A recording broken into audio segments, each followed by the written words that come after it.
transforming musical, linguistic objects.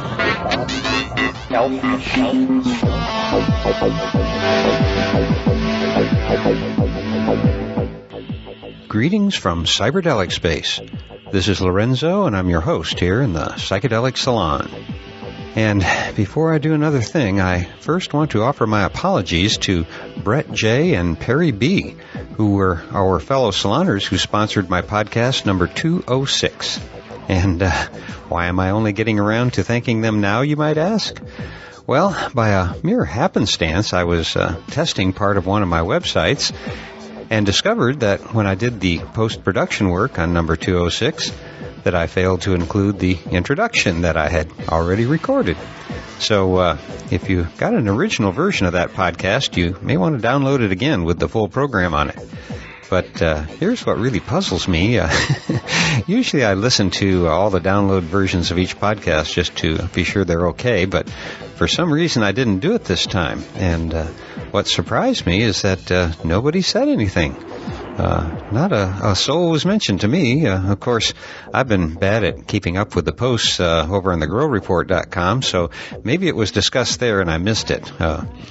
So should you ever download a podcast that doesn't seem quite right, you may want to get over your politeness and let me know that maybe I had a little short-term memory problem and screwed up or something, huh? Anyway, Brett J. and Perry B., I am sorry it took so long to thank you, but I really do appreciate your support. And now, bringing us back to the present, there are some other fellow saloners I would like to thank for sending in donations during the past 2 weeks. And these fine souls are Greg J., Elliot W., George P., who sent in a very generous donation. And George, consider yourself all donated up for life, okay? Matthew P., Adam D., and our longtime friends, SMD Books, who also wrote to say, "Hi, Lorenzo. Hope you are well. Thank you so much for what you are doing. Recent podcasts have been great. McKenna's Evolving Times is a high watermark. Please give from this donation to Mr. Ott. Mr. Ott's work is very, very important. Best, K."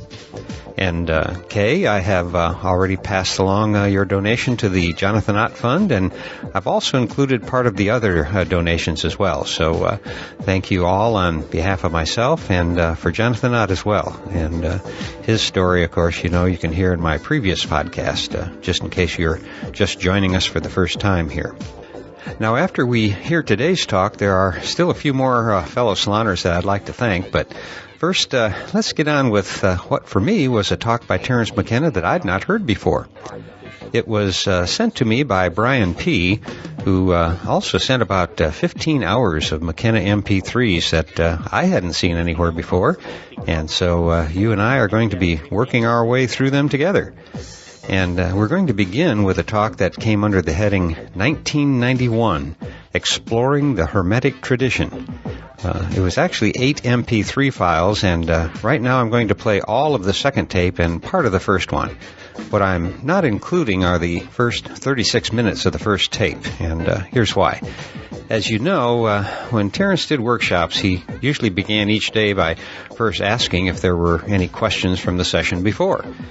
And in this case, the session the night before must have been about his time wave theory, because that's what they talked about for the first half hour or so. And so it didn't actually fit into the subject matter for this talk, which he titled Hermeticism and Alchemy. Now, I've always been interested in these topics myself, but to tell you the truth, every time I pick up a book on the subject, I seem to get bored before I can finish it. So I've really enjoyed listening to this background on Hermeticism and alchemy because these little personal vignettes that he gives to tell the story are just what it takes to keep me interested. And I hope it's the same for you. So let's get started and join Terence McKenna right now. All right. We've probably staved off serious work just about as long as we can, unless someone insists. No. Okay. Well, today's thing is sort of a return to a more orthodox educational kind of mode, hopefully not to such a degree that it's boring. But the agenda is to talk about Hermeticism and alchemy, and the way in which this tradition, which is counterintuitive and heterodox, if not heretical from the point of view of Christianity, and what it can mean for the present, what it means for the psychedelic experience, what it means for the notion of the end of history, and how the loss of this point of view has probably done us a certain amount of damage. The great tension in the Middle Ages was between the late Middle Ages, was between the magical schema, the magical view of human beings, and the Christian view. And the Christian view is very strongly marked by the idea that of man's fall, that we screwed up early on, and somehow then, by virtue of that, we're forced into a secondary position in the cosmic drama. We are doing penance as we speak. The world is a vale of tears. The lot of human beings is to till hard land, and we are cursed unto the 19th generation or something like that by the fall of our first parents. And we can be redeemed. I'm giving you the Christian rap. We can be redeemed through Christ, but we don't deserve it. It is, if you are saved, it is because there is a kind of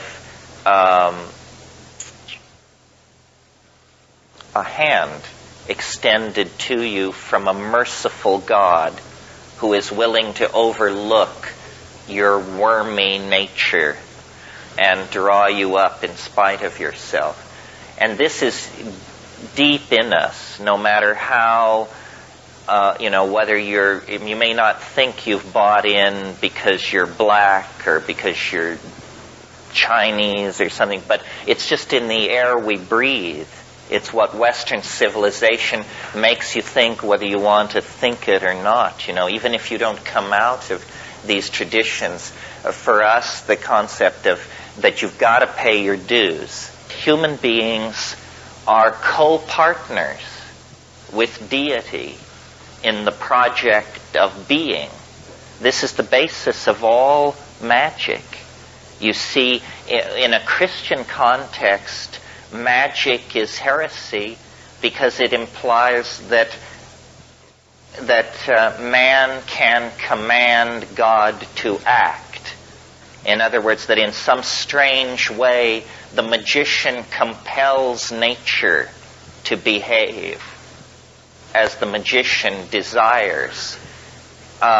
In Hermeticism, it isn't so much put in terms of compel, but the idea is that humanity, human beings, men and women of great spiritual accomplishment are co-partners in the project of being, and that God, as it were, stepped off the stage of creation with it only 90% completed, and the rest is left in the hands of his brother.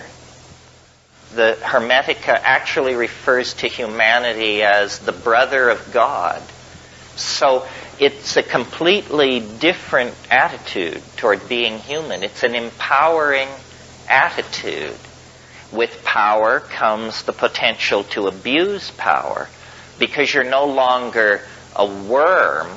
You remember that image in Jonathan Edwards' sermon, Sinners in the Hands of an Angry God, where he says you're like a worm suspended over an abyss, held there only by the love of a merciful God, implying that if he weren't a merciful God, he'd just let go of your thread and you'd go down the tubes.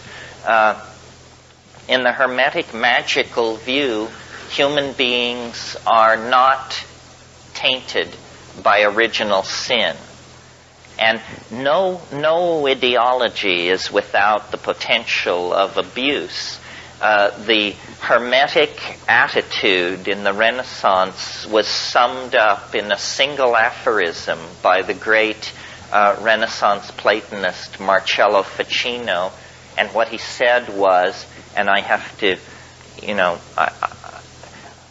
there's no sexism in all of this. You just have to realize these guys were primitive types and they hadn't confronted the political issues we've confronted. So when they say man, they mean humanity. The Renaissance magical attitude is summed up in Ficino's aphorism, man is the measure of all things. And this is a double-edged sword, because in a single affirmation, you cast off the guilt trip. You cast off the view of ourselves as a flawed creature. But when you say man is the measure of all things, you could be the chairman of the board of Louisiana Pacific or Dow Chemical. This is approximately their attitude. In other words, it ain't rainforests, it's not the life of the earth, it's none of that malarkey. We are to be the measure of all things. So it has to be tempered. We'll probably end up talking a bit here about the pathological expression of the Hermetic position, which is called Faustianism. And Faustianism is where you have unbridled ego, unbridled faith in the intellect, so that you proceed forward without self-doubt. If you haven't read Faust recently, it's a surprising read. First of all, it's very funny. It's hilarious. It's funnier than any of Shakespeare's plays, I think. And the way it ends is the guy dedicates himself to land reclamation and the draining of swamps to build low-cost housing for poor people. People don't know this. They're caught up in the images of the center of the story where, magical power is running rampant. But Faust's final conclusion is that he should do some good work for the least of society and give up these Promethean and Titanic dreams of the mastery of power. Well, a little bit of history about this Hermetic ideal. It's an interesting story in the light of our discussion of time yesterday. Western civilization, in a way, can be thought of as an accumulated series of misunderstandings. And one of the most severe of these misunderstandings has to do with this whole business of Hermeticism. The Renaissance really believed that Hermes Trismegistus was a great teacher of antiquity who preceded Moses, who was in time older than Moses. And they had what they called the Prisci Theologica, the three theologians, and they were Hermes Trismegistus, Moses, and Orpheus, in that order. And the reason that I say Western civilization is built on a series of misunderstandings is because they got it all wrong about Hermes Trismegistus, and there was great confusion and unhappiness in the 16th century when Marie Casaubon, who was an early philologist, attacked the dating of the Hermetic corpus and argued correctly that this could not possibly have been written in a period preceding Moses, that in fact this was post-Christian, written no earlier than the 1st century AD. This is the equivalent of us finding out that, George Washington was alive in Greenwich Village in the 1930s or something. I mean, it was a completely mind-bending realignment of how people thought the history of the world had unfolded, because they had up to that time thought that when you studied Hermes Trismegistus, you were reading the oldest philosopher in human history. Actually, it's very late. And in a way, this is what destroyed the magical alternative. The advent of modern philology showed that these so-called ancient texts were not ancient at all. They were late Roman. They were Hellenistic. And so strongly was imprinted in the Western mind what's called, and we've talked about it here this weekend, what's called the nostalgia for paradise. In other words, the belief that the older it is, the better it is. And Guillaume Battista Vico in La Ciencia Nuova laid the basis for this kind of thinking. It's called classicism in the Renaissance context. So once they found out that the Hermetic Corpus had been written in late Roman times, it was like it was finished. And science was able to use the confusion in the magical community at that point to force its own agenda very strongly. And there have been numerous episodes of misplaced dating like this that have contributed to the confusion around the history of magic. For example, and I hope this doesn't bring somebody rising out of their chair in an air-clawing rave, but Rosicrucianism rests on a whole bunch of phony dates, because they want to tell you that somebody named Christian Rosencrantz wrote a book called The Chemical Wedding and sealed it up in a time capsule in the 12th century, and that it was then dug up in the 16th, dug up in the 16th century. But actually all these Rosicrucian documents were ponied up by people in the 16th century who had a very complicated political agenda, which we will probably discuss as part of this weekend. Hermetic philosophy is based on what is called the Hermetic Corpus. This is a group of books, the most important of which is called the Asclepius. And these books, most of them, were completely lost during the Middle Ages. At the fall of the Roman Empire, copies of these Hermetic manuscripts were systematically destroyed by enthusiastic Christian barbarians. And the Hermetic manuscripts were scattered, and they only survived then in monasteries in Syria and places like that. Well, then in the Renaissance, the Council of Florence, under the patronage of the Borgias and people like that, there was this great interest suddenly in antiquities, because these Roman statuary and stuff was coming out of the ground. So the Council of Florence commissioned a character named Gemistus Pletho to go to Syria and bring back these manuscripts. And they established a translation commission. And they had, in manuscript, the works of Plato, the works of Hermes Trismegistus, a whole bunch of ancient literature. And to show you what the psychology of the Renaissance was. Here they had Plato, which they hadn't been able to read for 1,000 years, sitting there waiting for translation, and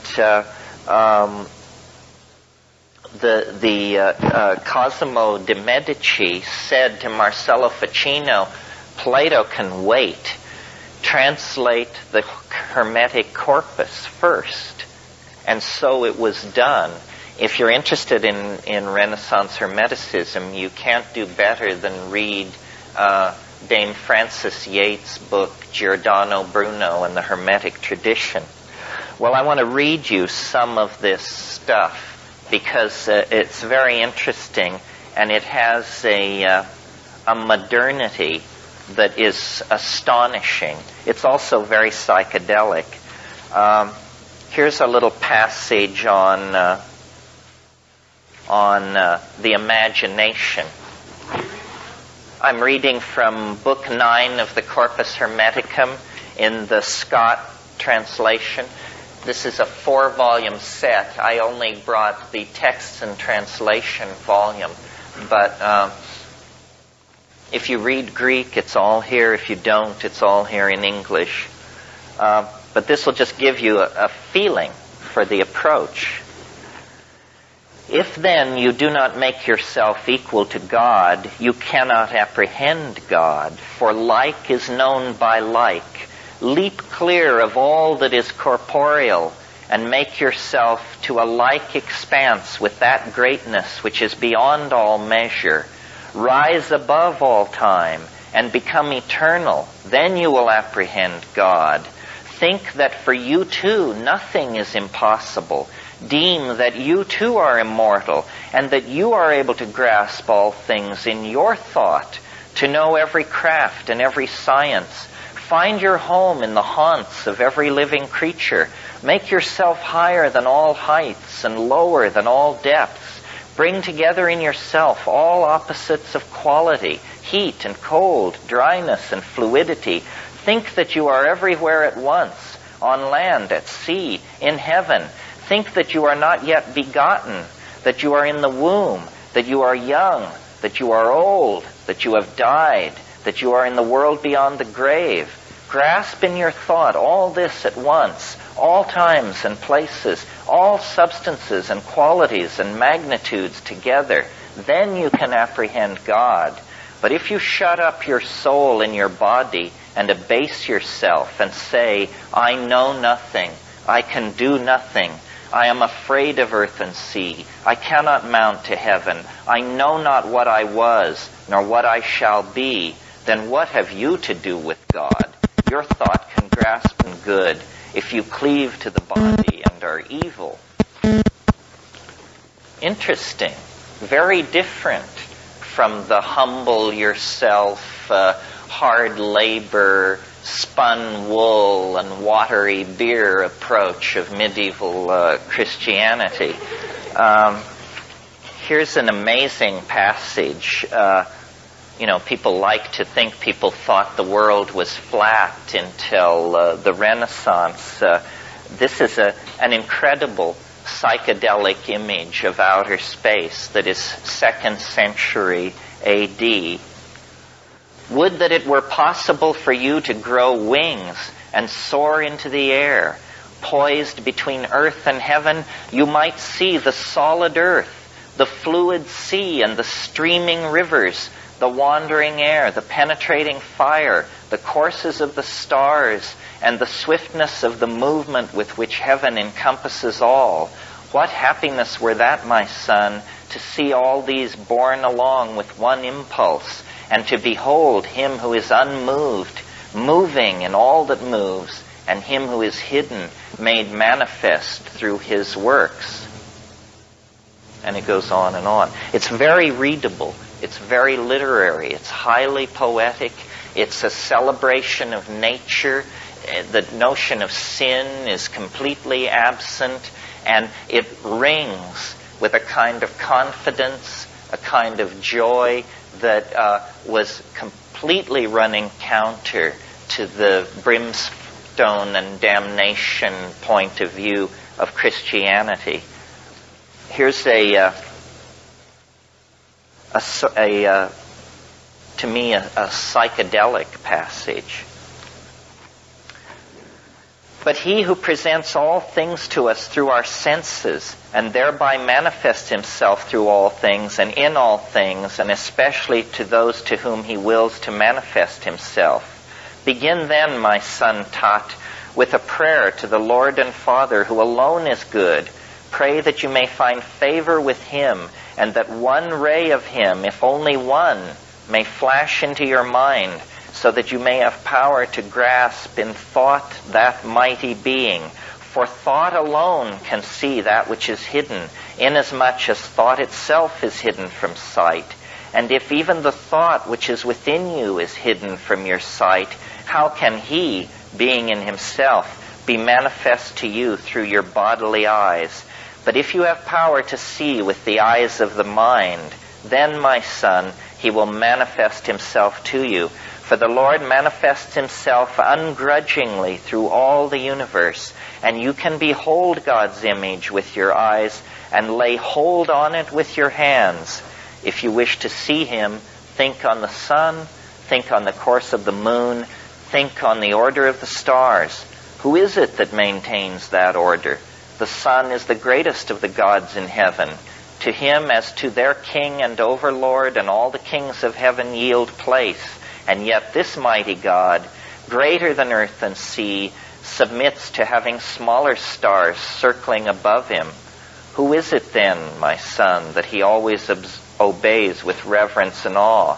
Each of these stars, too, is confined by measured limits and has an appointed space to range in. Why do not all the stars in heaven run like and equal courses? Who is it that is assigned to each its place and marked out for each the extent of its course? And so forth. So it's a nature-oriented, celebratory. It glories in the exercise of the mind. It is not doctrinal. It is not pietistic. It is magical, psychedelic, expansive. And I'm not implying that they used psychedelic substances. The evidence for that is incredibly murky and hard to get at. And probably they didn't. I mean, one of the real tragedies of Western history is that Western Europe is so poor in psychoactive plants. I mean, had Western Europe stayed in touch with the mystery religions of ancient Greece, Christianity would never have been able to force its agenda to the degree that it did. I think you can make an argument that there were psychedelic mysteries in Europe, probably up until the time of the fall of Eleusis. Hermeticism is only one heterodox strain among many that were in existence in Europe in the late Roman period, and that then partially survived into the Dark Ages. I mean, you have Neoplatonism, which is a group of philosophers in the 3rd and 4th century, who Plotinus, Porphyry, Proclus, and that crowd, and they took Plato, the late Plato, and contorted that into a mystical doctrine of emanation. They were what are called emanationists. What this means is you start with, it's either called the One or the Unnameable or Brahman, Atman, or something like that, and then you have a series of declensions into more and more material and more multiplistic expressions of being. These Neoplatonists were emanationists, and their theories about how the universe is constructed have become sort of the unconscious basis of all later magical speculation. They are the people who brought the angels into the picture so intensely, because they were trying to create a descending hierarchy of being from the most high down to the most low. And angels, once set in place, became a real problem for Christianity, because they are not very easy to distinguish from the old stellar demons of paganism. Paganism was largely the belief that the power of the stars could be drawn down to earth through sympathetic magic, really, by setting up resonances in a ritual situation. You could draw the power of the stars down into your projects and your intentions. And the late Middle Ages was a period of intensely working out all the associations between minerals, colors, perfumes, plants, musical notes and styles, so that you could then bring together all these things for purposes of magical evocation. And if any of you are interested in this, the book to read, which will point you toward many other interesting books, is a wonderful book called Spiritual and Demonic Magic from Ficino to Campanella. Some of you may remember Campanella. Hell of a fighter. Anyway. Hello?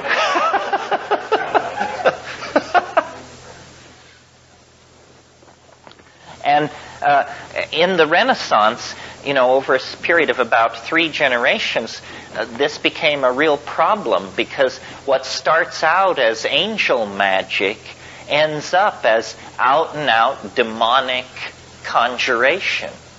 Something which I've noticed my 14-year-old son has an incredibly unhealthy interest in, which I did as well at his age. I hope it's not the family curse coming back.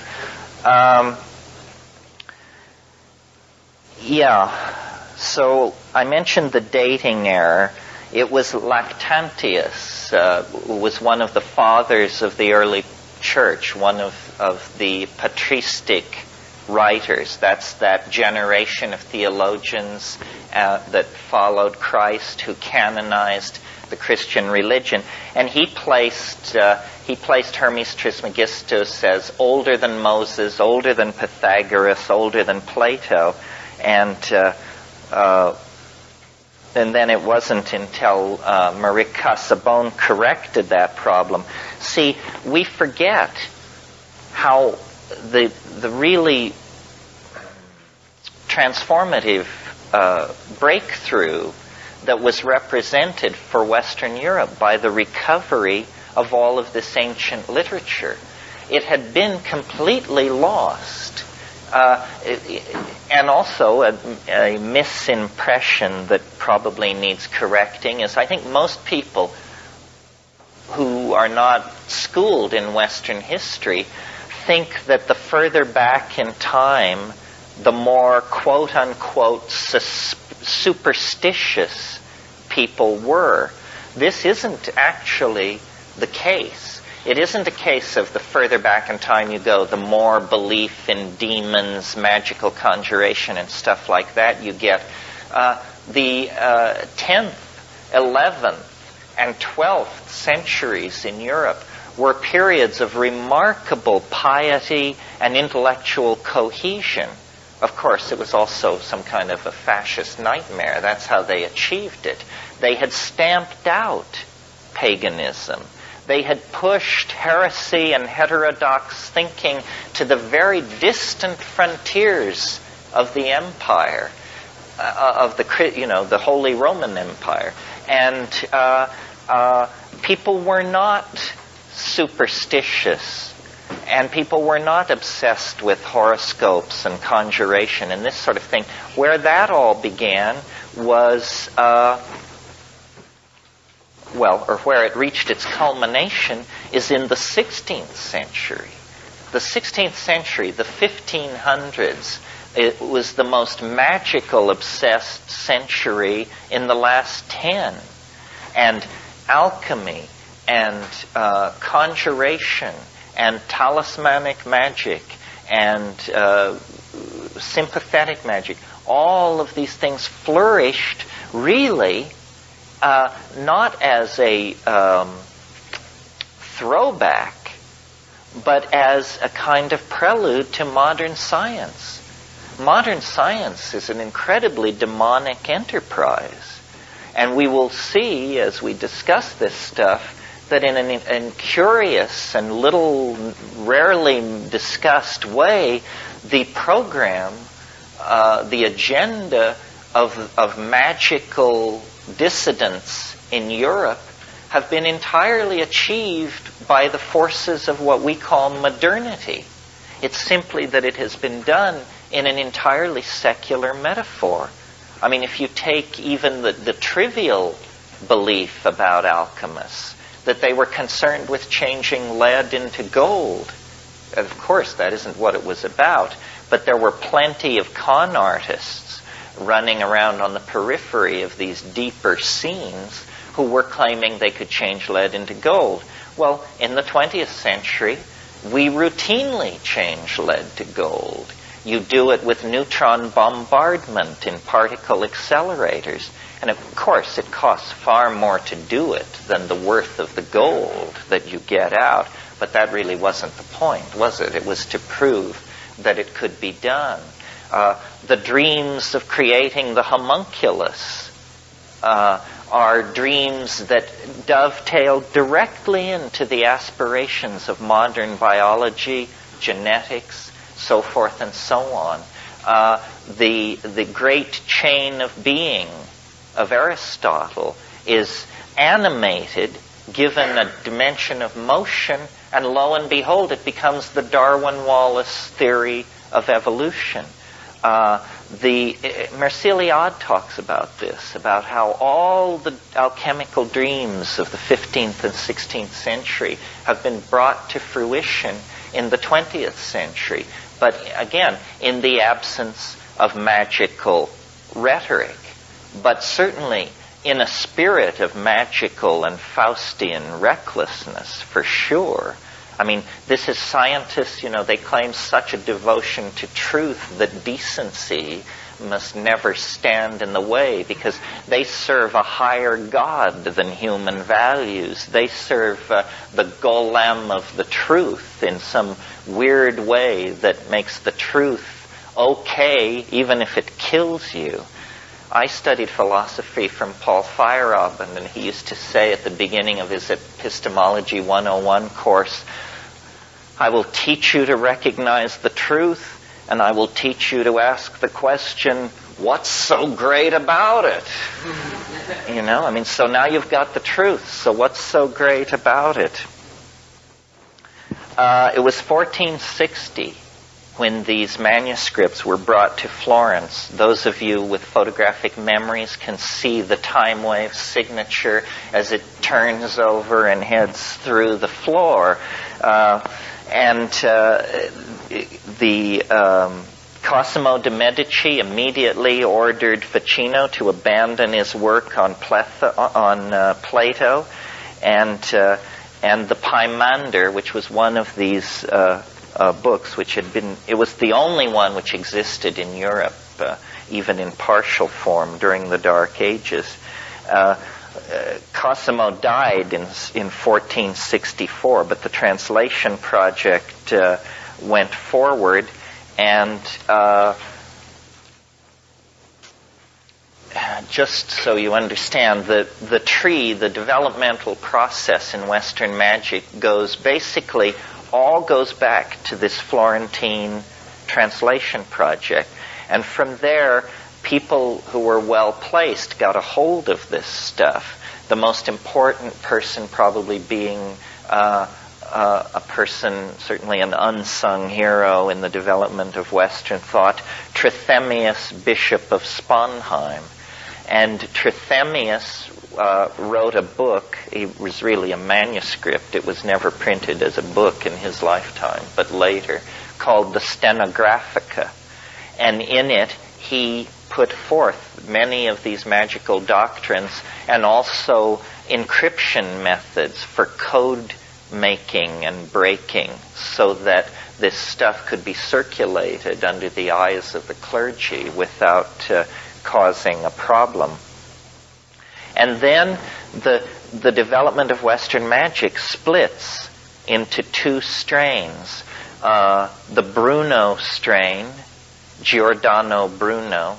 I understand he's running for President of the United States this year.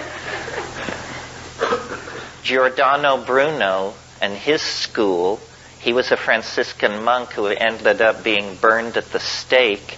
His sin for which he was burned at the stake was he was sitting on a rooftop of one of these Italian city-states one evening, presumably smoking some pretty decent boo that they'd brought in from North Africa. And he was looking at the stars, and it occurred to him, these things are suns. These little points of light are like the sun. Jesus Christ! And in a single moment, the universe became infinite. And he said, if these are suns, and he just, his mind was boggled, literally. I mean, can you imagine inside the medieval worldview where they have these concentric shells of angels and demons and all this? Suddenly this guy gets it in a single moment, and he sees that the universe is infinite, and he begins to say so. And this is against Aristotle. And the church just goes nuts, and they drive him out of Italy, and he has a whole bunch of adventures in England and other places. Eventually he makes the mistake of coming back to a place in northern Italy where he's betrayed by his patron, and he's burned at the stake for a point of view which all of us take quite for granted. The other strain of magic coming down from Trithemius is the D strain. And it is a bit more accessible to people like ourselves because John Dee was an Englishman and he wrote in English. And so you don't have to conquer 16th century Italian or late Latin in order to read him, although he wrote a lot in Latin as well. Dee is a very interesting character, worth spending some time on, because Dee is the last person to be able to unify into one worldview science and mathematics and magic and astrology all together. So he is the greatest magician of his age and the greatest scientist of his age. He designed the navigation instruments that Sir Francis Drake used to go around the Cape Horn and sail up the coast of California. He was an intelligence operative serving Queen Elizabeth on the European continent. He could cast the best horoscope in Europe, and that was his entree into these various royal families of these various capital cities of Europe. And then he was, making maps of battlements and of the deployment of wharf facilities and shipbuilding capacity and stuff like that, and sending it all back to Elizabeth in these codes that he had learned from Trithemius, not personally, but from the Stenographica. And Dee, a very strange incident happened, which was on a cold day in April at his house in Mortlake, which is on the outskirts of London. Now it's completely surrounded by modern London. I should say, he had the largest library in England. He had 6,000 books. Sir Philip Sidney and the Queen would occasionally call upon him to shoot the bull. And he was a very learned man. So one day in April of 1582, he's working at his desk at his room in Mortlake, and he goes outside. There's some disturbance in the garden, and he goes outside. And his story, and we have only his story, is that an angel descended in a ball of light and gave him an object which is to this day on exhibit in the British Museum. If you ever have a chance, it's worth hunting it down. It's in the Renaissance Hall, and it's a piece of black polished obsidian, roughly about this big and about that thick and very highly polished. He called it the Shew Stone, S-H-E-W. And what the deal was you could look into the Shew Stone if you had the right talent, and it was a magical theater. There were gods and demons and female spirits and all kinds of things swirling around this thing. Well, for the next many years, the Shew Stone was the major guiding force on Dee's life. And a guy came to him named Edward Kelly. And Edward Kelly, legend has it that he had no ears, which in England at that time meant that you had committed some infraction in the province and they had removed your ears. It was the mark of a con artist. So you couldn't fool anybody else. They took your ears off. So then if you met somebody with no ears and a big scheme, you knew to keep your wallet in your pocket. So this guy Kelly had an immense facility with this Shew Stone. I mean, he could just sit down with it, and it is one of the most puzzling and undiscussed episodes in the evolution of Western thought. The straight people just say, well, this is a bunch of crap, this guy Kelly. First of all, Dee was married to a much younger woman named Anne Dee, and at one point in the 10 years or so that Dee and Kelly were together, the angels of the Shew Stone gave very explicit instructions so this guy was a Sharpie for sure. However, it's very puzzling because if he was a con artist, he must have been a con artist of immense cleverness, because often the way the Dee angels would work is they would deliver very, very long messages in Latin backwards. And Kelly would just dictate this stuff at a very rapid speed, and Dee would write it down, and then they would put away the Shew Stone, and then they would very laboriously rewrite this stuff from back to front, and then there would be these long, coherent harangues about what they should be doing, about which courtly figures they should support with money, and who should be introduced to who. It was very political, Well, what kind of a polymathic talent was Edward Kelly that he could invert whole pages of Latin and reel it off and then have it be reconstructed and make sense? Also, we know about this because Dee kept a diary over the years that this was all going on. It's one of the most astonishing books in all of English literature. And until the last 10 years, the 1658 edition was the only edition ever published.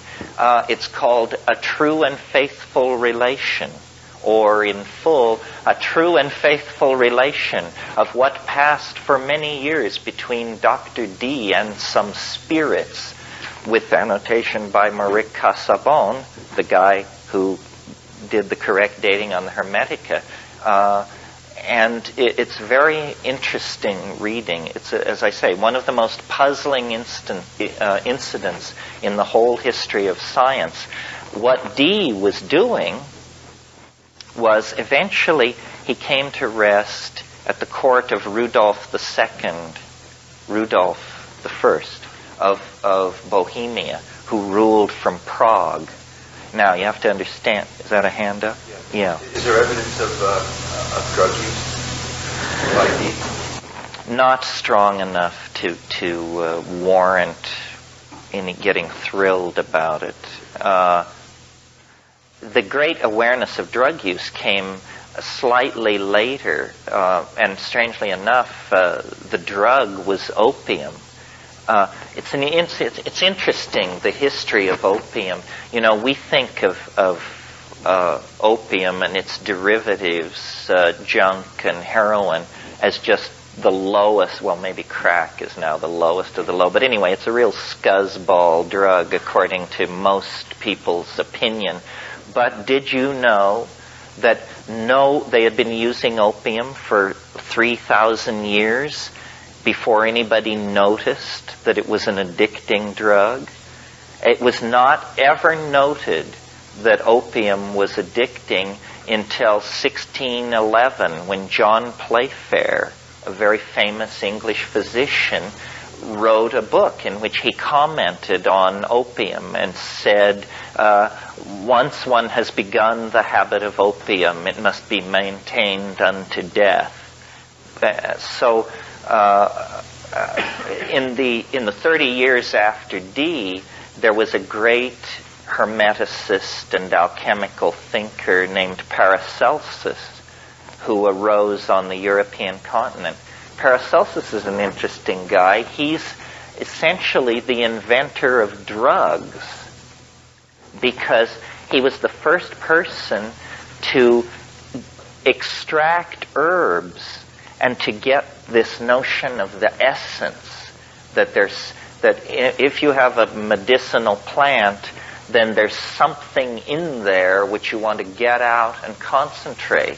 He called his school of alchemy iatrochemistry, the doctor's chemistry, and he invented pills of the ordinary sort, and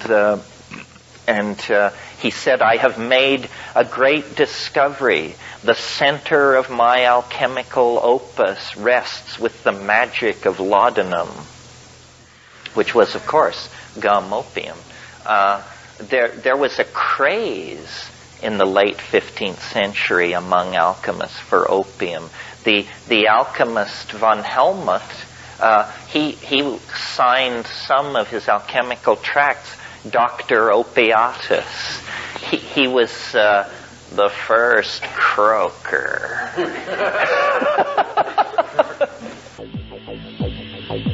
You're listening to the Psychedelic Salon, where people are changing their lives one thought at a time. Well, I'm sorry that we're going to have to cut off right now, but there's a few other things I've got to cover before I get out of here, and I just want to let you know that I will get to the rest of this podcast series as soon as I can, early next week, I hope. But first of all, I want to thank Eric K., David, Stephen B., Seth M., Mark C., Andy W., Neil B., and Dean H., all of whom have offered to help me fix the problems I've been having on our Notes from the Psychedelic Salon blog. And so I think we've got sufficient help here, and in case you're just hearing about my call for help recently, I think you can hold off. I think we'll get it fixed, because I'm sure that with their help I'll get things humming along again, hopefully by the end of this month. But before I get to that project, I've got to finish working on my 16 blogger sites that are no longer going to be supported by FTP. So Google is taking that service away from us, so I've got to make some adjustments. But that project is actually going pretty smoothly, and so late next week I'll finally get back to the Salon's blog and fix that with the help of our great volunteers. Now, before I go, there are also two quick other announcements that I think you may want to follow up on. One is a reminder that Mike M. sent the other day, which read in part, By the way, the scene you set in the book of the festival reminds me of a rainbow gathering. The national gathering will be held this year somewhere on the East Coast. On the 4th of July, for 3 hours, there will be 5,000 to 10,000 people in one gigantic circle, meditating for world peace. At noon, the silence will be broken by the Kids Parade, an army of rainbow children pouring into the circle with laughter and song. And I'll tell you what, Mike, if I was going to be anywhere near there, I would definitely attend, because I've always really wanted to attend one of these gatherings. And my friends that do attend them regularly tell me that they're not to be missed. So if you are in the neighborhood anywhere, you definitely ought to look into that. And another of our fellow saloners, Martin Dockery, who I hear is a frequent performer in New York's storytelling scene, is traveling around presenting his one-man show titled The Bike Trip, which is billed as a comedic monologue about peddling chemical truths. And among other adventures Martin experienced was a recreation of Dr. Albert's famous bike trip that we are all so thankful for. And besides various performances in the New York area, Martin will also be appearing at festivals all the way from Florida all the way to Vancouver this spring and summer and fall. And as soon as I get our program notes working again, I'll post the link. But here it is if you want to write it down now. There's no www, just web.me.com/Martin Dockery. MartinDockery. Web.me.com/Martin Dockery. Well, that's going to have to do it for now, and I'll get the next part of this talk out as soon as I can next week. Probably going to be the end of the week, but most likely it'll come out as quick as I can because I can't wait to hear it either. But it could be late because I'm right now heading out on my way up to Boulder Creek to spend a little time with Bruce Damer. And who knows, we may even get a podcast out of one of our late-night conversations. And also, since Bruce is planning on attending some of the sessions at the Psychedelic Conference in San Jose this weekend, I decided to tag along and volunteer at the Arrowwood table, where you can become a member for a very modest sum. And as I've mentioned before, membership with Arrowwood comes not only with the satisfaction of helping to support what I think is probably the most important site on the web, namely arrowwood.org, but you also will receive their most excellent publication, Arrowwood Extracts, which comes out a couple times a year. And right now, if you're an Arrowwood member, you'll also receive an invite to their hospitality suite at the conference hotel. And that's where I plan on spending Thursday evening and most of Friday when I'm not helping out in their information booth. So if you are at the conference and maybe listening to this at this very moment, well, hey, stop by and say hello. I'd love to meet you in person. Well, that'll have to do it for now, and so I'll close today's podcast by reminding you that this and most of the podcasts from the Psychedelic Salon are freely available for you to use in your own audio projects under the Creative Commons Attribution Non-Commercial Share-alike 3.0 license. And if you have any questions about that, just click the Creative Commons link at the bottom of the Psychedelic Salon webpage, which you can find at psychedelicsalon.org. And it is working, by the way. It just hasn't been updated since podcast 218. However, by clicking on the RSS feed link there, you can see links to all the podcasts and actually listen to them there, too. So it's not too bad a deal. And if you are interested in the philosophy behind the Psychedelic Salon, you can hear all about it in my novel, The Genesis Generation, which is available as an audiobook that you can download at genesisgeneration.us. And for now, this is Lorenzo signing off from Cyberdelic Space. Be well, my friends.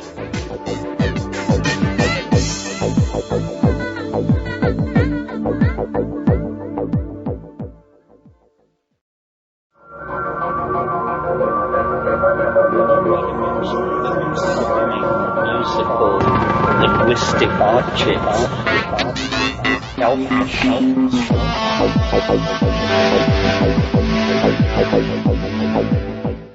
Greetings from Cyberdelic Space. This is Lorenzo, and I'm your host here in the Psychedelic Salon. And I really apologize for taking so long in getting this podcast out. But as you know, last week I flew up to San Jose for the Psychedelic Science Conference. And, by the way, I had a fantastic time. But I came home on Saturday afternoon before the conference was over with a sore throat. And my voice was about to go, but then on Sunday morning I woke with what turned out to be a nasty stomach virus that laid me low for most of the week. So now I'm back in catch-up mode. I'm feeling great, but that means I'm going to have to wait a week or so before passing along my observations about the conference, because I want to first finish this current series of Terence McKenna talks, and then I'll give you all those details. However, before I do anything else, I want to pass along my love and best wishes to some of our fellow saloners who have sent in donations since I was last with you. And those wonderful supporters are Brian H., Alec S., Yoshi N., a saloner called Lightning Hawk, two of my new best friends whom I met at the conference, Shane G. and Jason F., and longtime major supporter, Vipal P., who writes, Brother L, love. I'm sorry I haven't been able to provide the same level of support this past year as prior years, but I too have been impacted by the now infamous economic crisis. I wasn't worried, though, as the tribe always finds a way. Bless you. Well, Vipal, it's the other way around. I send blessings to you, my friend, and please consider yourself donated up for life. You've gone way above and beyond anything I could imagine from a fellow saloner. Also, I should mention that several other saloners came up to me at the conference and told me that they knew that we've been getting regular donations from others, and so they are now supporting some of the new podcasts that are coming online. In fact, just the other day I heard KMO on his Sea Realm podcast thanking Max T for a very generous donation, and that was just a week or so after Max did the same for us here in the salon, so what a great guy, huh? So I want to thank all of our donors and supporters, as well as those who are also helping other podcasters get their message out. And I sure don't want to leave out the saloners who have bought a copy of my audio book, The Genesis Generation. Although I wouldn't say that the sales are anything like brisk, the good news is that I'm able to know the names of everybody who purchased a copy, since I'm only selling it through my own website. And believe me, I won't forget you either. Your support means an awful lot to me. Now, one other name I should mention that just occurred to me is that of E-Rock X1, whose Gaian Botanicals website can be found through a link that you'll find on the left side of our psychedelicsalon.org blog. Now, E-Rock X1 has been a long-time supporter and helper around here, and even though he's in a bit of a financial bind himself, nonetheless, he's printed and distributed many thousands of Psychedelic Salon bookmarks to help us get the word out. So if you are looking for any high-quality botanicals from a reputable source, you may want to take a look at all he has to offer. And he is very careful in how he sources his products, by the way. This would be a really good guy to support if you need anything he's selling. As Red Green often said, we're all in this together, you know. And now we're about to share some more time together with the late, great Terence McKenna. As you already know, today we're going to hear the next installment of a series of recordings sent to me by fellow saloner Brian P. And I should let you know that there were a few places where there was a very short skip in the tape. And they were actually there. I didn't edit anything out, so you're getting it just as it is. Now we're going to pick up where we left off in this 1992 workshop as Terence McKenna begins doing what he did best. And that is, he would take a simple little question from somebody in the audience and then he'd answer it, without any notes of any kind, I should add. Sounds simple, doesn't it? Well, listen to this first question right now, and then count how many different topics Terence covers, along with detailed references, I should add, before the next question is asked. And then you will begin to understand just what an incredible mind he had. And by the way, this isn't all lofty intellectual thinking we're about to hear, because about an hour from now, we're going to hear Terence tell the story of what he called one of the high-water weirdness events of my life. You can just imagine what that must be, huh? So let's get started. Somebody had a question? Yeah. How does the light go out when it goes out? The fall of Eleusis. Well, as you all probably know, Eleusis was a cult site near Athens on a plain. There's now a big lumber yard there the last time I was there. But anyway, it was this plain, a very fertile plain outside of ancient Athens, and they celebrated the greatest of the Greek mysteries there. They celebrated, it was a biennial, a twice yearly festival. In the spring, they would celebrate the lesser mystery. And this seemed to be a fairly local get-together of some sort, and probably a planting festival. But every September, for 2,000 years, people from all over the Greco-Roman world would come for the festival at Eleusis. And the rule was, first of all, it was open to everyone. Men, women, free man, slave. Everyone could attend. The rule was you could only attend once in your life. And so you had one shot at whatever this thing was. And you were sworn to silence. And literally, everyone who was anyone went to Eleusis to experience the mysteries. Herodotus, Thucydides, Plato, Aeschylus, Euripides, everybody. People would make journeys of thousands of miles. It was the wellspring of Greek spirituality. The problem is we don't know with certainty what the excitement was all about. We know that there was an inner cult area called the Telesterion, and that something was drunk and that something was seen.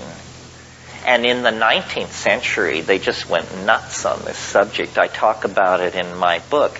And they finally, all these constipated Victorian classicists decided that the mystery of Eleusis must be a representation of the female genitals, illuminated at the height of this ceremony by a laser light show of some sort. And so, it was just absurd. It was a complete distillation of the Victorian mind being projected. You'd like to believe that the roots of Western civilization are deeper than a peep show. But, hey, who knows? There was a very interesting incident it's called the Scandal of 415, which is that in 415 BC, a wealthy Athenian noble named Alcibiades was busted. For the charge was possessing the Eleusinian mystery and distributing it to guests at dinner. Well, this seems to make it fairly clear that this was not a clay representation of anybody's genitals. This was some kind of a dope of some sort. So then the scholars whip out their knives, and all kinds of theories have been brought forward. Some of you may know the scholar Robert Graves discusses this in The White Goddess. And his theory, which I think deserves to be more looked at than it has, his theory was that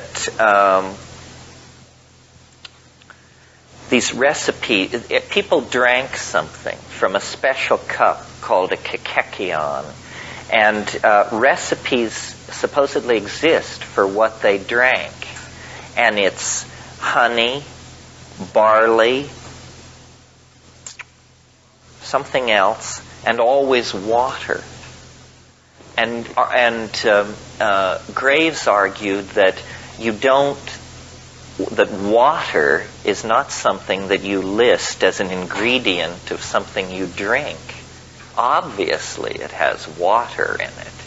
So he said the inclusion of water in this list is in order that there can be an augum, Do you know what an ogham is? You will when I tell you, because you've all seen them. An ogham is when you make a list of things in such a way that the first letters spell out a word. You grok that?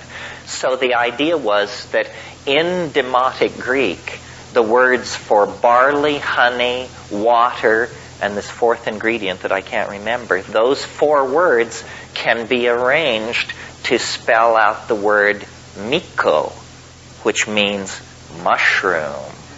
So Robert Graves was convinced that a psilocybin mushroom lay behind the Eleusinian mysteries.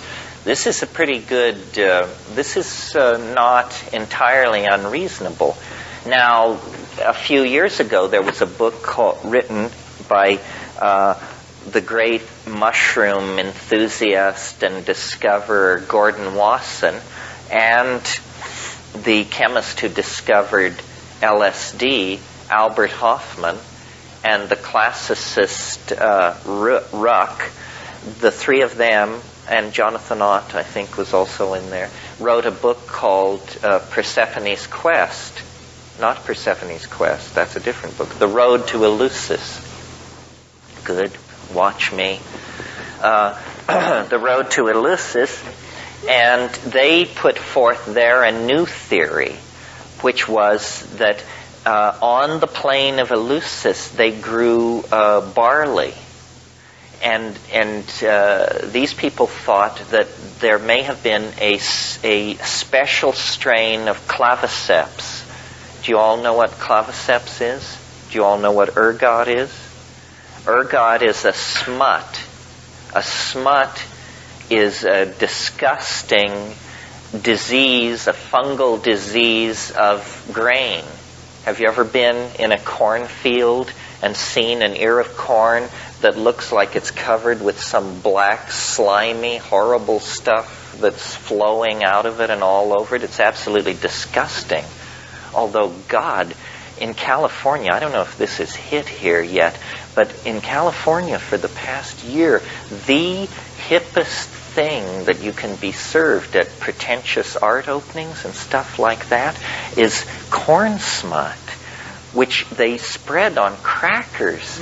And it's just horrible. And it's really expensive. I mean, it's more expensive than caviar, and it's just become a craze.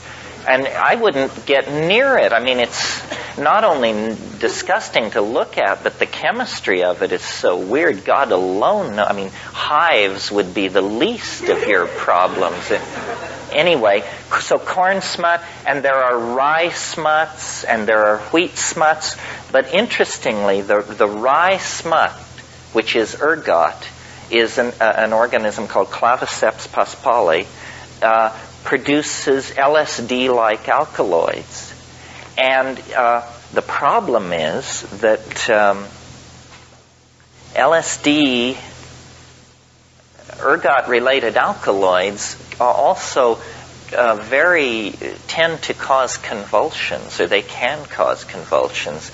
If any of you suffer from migraine headaches, now there are a lot of different drugs for migraine. But up until just 4 or 5 years ago, the drug of choice for migraine was called ET, ergonomine tartrate. Ergonomine tartrate, if you've got a kilo of it, you can settle down and make several million hits of LSD. Ergonomine tartrate is this very rigidly controlled underground substance that is produced legally only in certain sanctioned fields in northern Pakistan, and it's produced for the world market of migraine sufferers. And you get these little tiny blue pills. I have migraines. I used to take ergot, but I've gotten it under control. But anyway, it's the drug of choice for migraine because it constricts the blood arteries going into the head. Anyway, Wasson and Hofmann argued that what they were doing at Eleusis is that they were brewing an ergot beer. They were deliberately gathering barley that was infected with claviceps, and they were brewing an intoxicating beer. And people were having a hallucinogenic experience. Well, now this is a great area for the able-bodied among us to do research, because it should be possible to collect claviceps, and maybe even to go to Eleusis and collect claviceps there and culture it out and see if you could make an ergot beer that would actually get you hallucinogenically stoned. I'm not sure what's going on. Ergot is a dangerous substance. I remember an anecdote once. Many years ago, I knew these people who occasionally dealt illegal substances, and one day they were moving some ET to somebody, and they asked this guy there if he would take this ounce of ET and deliver it to this certain address. And when they gave it to him, they said, "Now, this is ET, so just leave it alone." And he got out in the car and he opened up the baggie, and it was this white powder, and he said, these people can't fool me. So he honked up a little of it, and then he went on his appointed rounds, and the guy who was supposed to have the stuff delivered, he was sitting in his house, and he heard this commotion on his front porch, and opened the door to find this guy flopping around with his legs and feet in the air, having convulsive seizures because of the ET he'd snorted up. It's just one more story about the dangers of white powder drugs, folks. Anyway, it's important for the argument because I don't see how they could have been serving several thousand people ergotized beer every September for 2,000 years and not had the Eleusinian mysteries get a certain reputation for risk. That people would have convulsions and conceivably even die of heart attacks. I mean, how could they get that many people loaded year in and year out and not get a bad rap on it?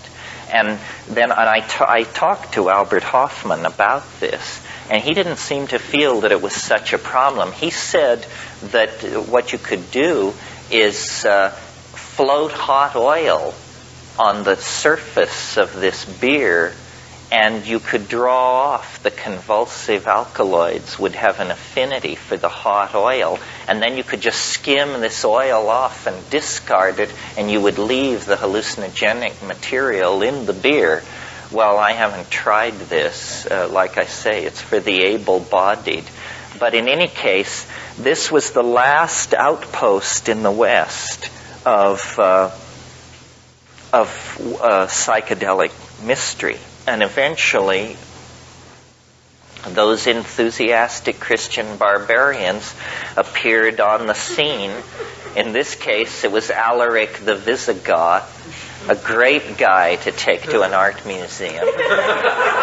And, they smashed it all to pieces. Alaric the Visigoth was kick-ass. People don't realize that these barbarian invasions of the late Roman Empire, the Vandals took over a huge swath of North Africa.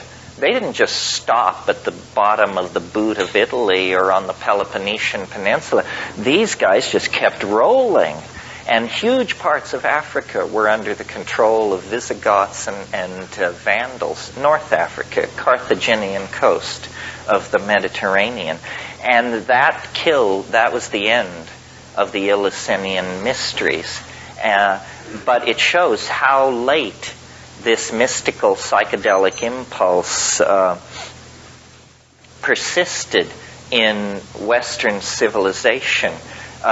See, the thing that gave the Greeks their genius was that it was a mingling of a northern mentality coming out of Thracia and places like that, meeting a very old, mystical, feminist culture that had its roots 10,000 years deep in Saharan Africa via Egypt and Çatalhöyük in Turkey. Because it was said, even in classical times, what is celebrated in secret at Eleusis is celebrated publicly at Knossos in Mycenae. You see, in Minoan Crete, you see, Minoan civilization was an archaic civilization. It preserved the goddess worship, the opium use, all of these archaic styles were preserved in Minoan Crete for millennia after the rule on the coast of Asia Minor was kingship, bronze-tipped spears, city building, and that whole sweat socks mentality that built up there. What finished those folks off was around 950 A.D., Mycenaean pirates eventually laid siege to these Minoan cities, and after centuries of slowly drifting deeper and deeper into opiated decadence, Minoan Crete fell. But all of the mysteries and the mysticism and the orgiastic rites and all of these archaic forms were then imported into Greece as mystery religions, as cult practices. One of the puzzles of Minoan religion is that they worshipped these things, or they had a religious relationship to these things called aniconic pillars, they're called. What they are mushrooms, as far as I can tell. They built shrines, they worshipped columns, but these columns were slightly flared on the top. If any of you are interested in that, well, something that should be said. See, we have a distorted view of how culture developed and what classicism really meant, because for the past, throughout the 18th and 19th century, European scholarship spent a huge amount of time distorting and erasing the debt of Greek civilization to Africa. They basically screwed with the record because they just couldn't bring themselves to believe that all this wonderful architecture and proportion and mathematics, that it was little brown people who were responsible for this. And if you're interested in this book, there's a book by Burnell called Black Athena that is a really radical book. Have any of you read it? It had it was very controversial a couple of years ago. Great book. Yeah. Black Athena by Burnell. And it shows how Western culture misrepresented the debt of classicism to Africa. I mean, they could tolerate the idea of Egypt as long as you always made sure, that these people were white as the driven snow. Well, it's a bunch of malarkey. I mean, it was a thoroughgoing black culture, and everything was derivative of it right up until, I don't know, the Byzantine Empire or something. I mean, Plato freely acknowledged his debt to this stuff. It was just that it was unswallowable to late European culture. Yeah. Oh, yeah, they did a cover thing on it. I didn't read it. Time, a few months ago. Yeah, what was it called? Our African Roots or something. Yeah. And it's no shuck and jive. I mean, we think 19th century scholarship was so careful and so wonderful, and what it really was an old boys club. I mean, they were fast and loose with this stuff. I think when it's all sorted out, it all happened in Africa. I mean, language, religion, symbolic activity, theater, all of this stuff was in place in Africa from, say, 20,000 BC up until around 9,000 BC in the Saharan grasslands, which then, because of drying, these people were forced into the Nile Valley and into a different cultural style. But the African cradle of civilization, I don't even regard that as a theory. Anybody who doesn't believe that is going to have to do some fast talking. And, there's been this recent effort to say that the Australian Aborigines broke off very, very early. But, it's pretty specious, I think. You probably all know the theory of Eve and the fact that you can trace the maternal line through the episome of the mitochondria. So you can it's actually now believed that every human being on Earth is descended from one woman. And this woman lived in Africa less than 200,000 years ago. It's really amazing. All other human lines have been quenched somewhere along the line. Her progeny were phenomenally successful. And this is, I would say now, the strongest theory about this now is the Eve theory. When it was first propounded, it was thought to be a screwball, but that's because the physical anthropologists didn't really understand how the molecular geneticists achieved this conclusion. Once it was explained to everybody, it's pretty clear, that we are all descended from one single female human being.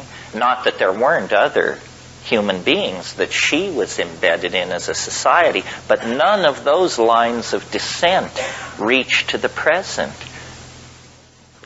Yeah. When you said Minoan civilization is decadent, what sense do you mean that? Well, it was decadent in the sense that it went into a kind of a deep freeze. The level of change in the last 1,000 years of Minoan civilization, the dating of ceramic and stuff like that is almost impossible because they were completely static. They were unchanging for a very, very long time in that late phase. And that's when these opium tallies were rising like crazy. Yeah.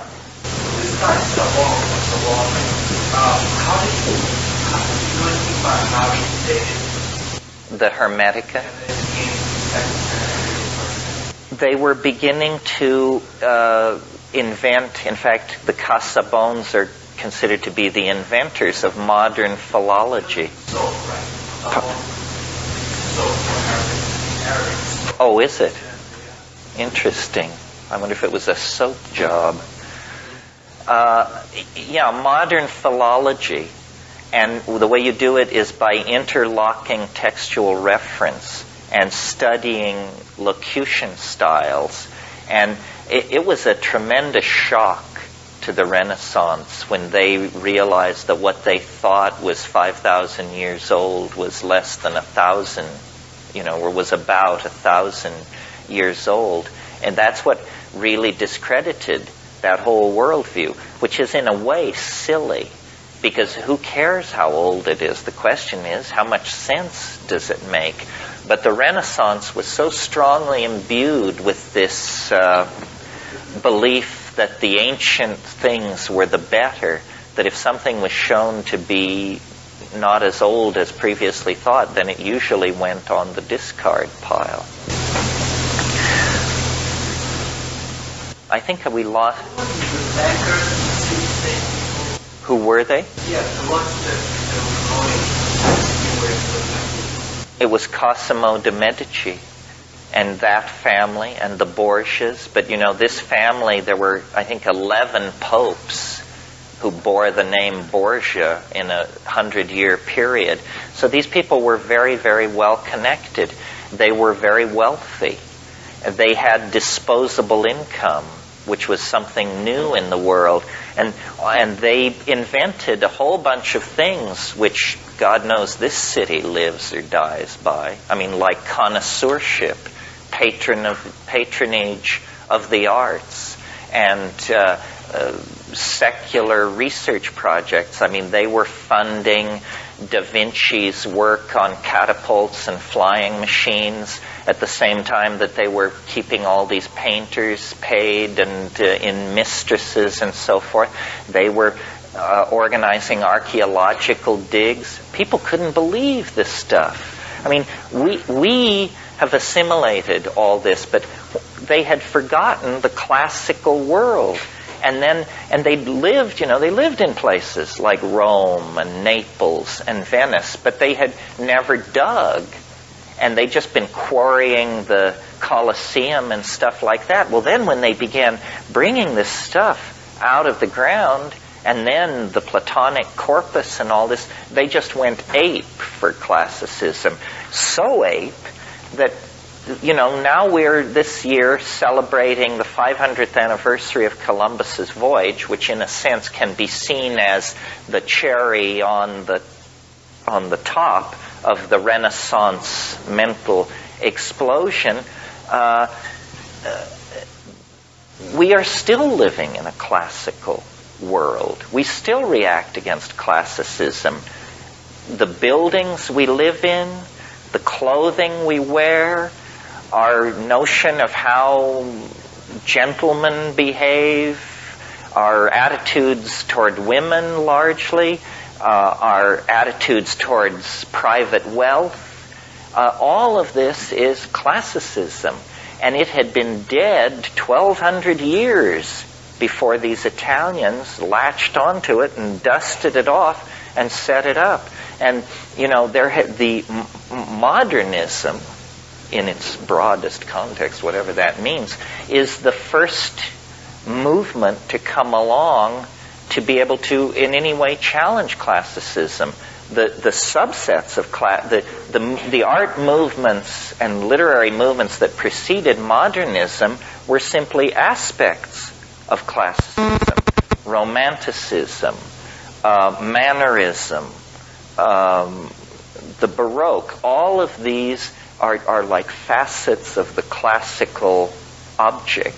It's only in modernism. And what modernism represents, in my humble opinion, is a kind of return to the archaic. Modernism deconstructs the clarity of the Western eye.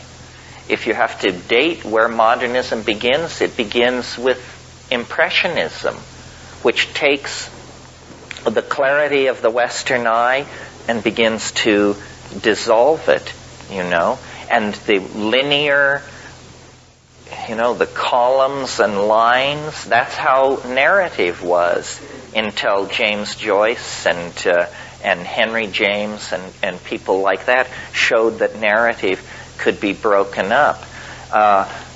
Modernism is a form of primitivism, strangely enough. The people who created modernism, people like Marcel Duchamp and Picasso and the Surrealists, they were tremendously influenced, in the case of Picasso, by African art, masks and sculpture, stuff that had never been seen in Paris in 1905 through 15, and everybody was tremendously excited by it. So modernism is part of this much larger phenomenon which I call the archaic revival. The discovery of the unconscious through Freud and Jung, the deconstruction of the image, first the image seen through Impressionism, and then the image imagined is deconstructed through Surrealism and Dada, and then finally, the concentration on the materials of art, which you get in abstract expressionism, where it is about paint. It's no longer about paint in the service of the visual pictorialism. And then all the postmodern stuff, which is, of course, just sort of running naked, screaming through the street kind of aesthetic. Yeah. Back to has no one ever known to still means about a very, very thousand to see about what was happening immediately? Well, only this one instance I mentioned, the scandal of 415 and this guy Alcibiades, and he was fined He was fined and given a warning. Question, yeah.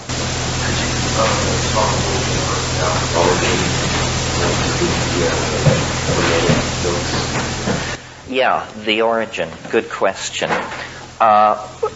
See, what happened? I mean, it's very interesting. Some of you who are interested in Heidegger may know a wonderful essay by Hans Jonas called The Gnostic Temperament. And what he's saying in there is that the attitude, the psychology of the late Roman Empire, let's say Rome from AD 150 to 400 or so, was strikingly what we would call modern. That a profound kind of exhaustion entered into the Roman psychology in that late phase. They became, a good definition of decadence is it's sophistication without feeling, And it's Camille Pallia's definition, by the way. And the Roman Empire made the emperor a god. Well, imagine the cynicism that would pervade our society if you were under state order to light candles to George Bush. I mean, we're free to think of the man as a jackass, and it's not heresy. I mean, it may be bad taste, but it isn't heresy. And the Roman Empire expanded so rapidly and took in so many different kinds of people. I mean, there were, the Jews at the end of the Mediterranean. The Parthian Empire had been partially incorporated into the Roman Empire.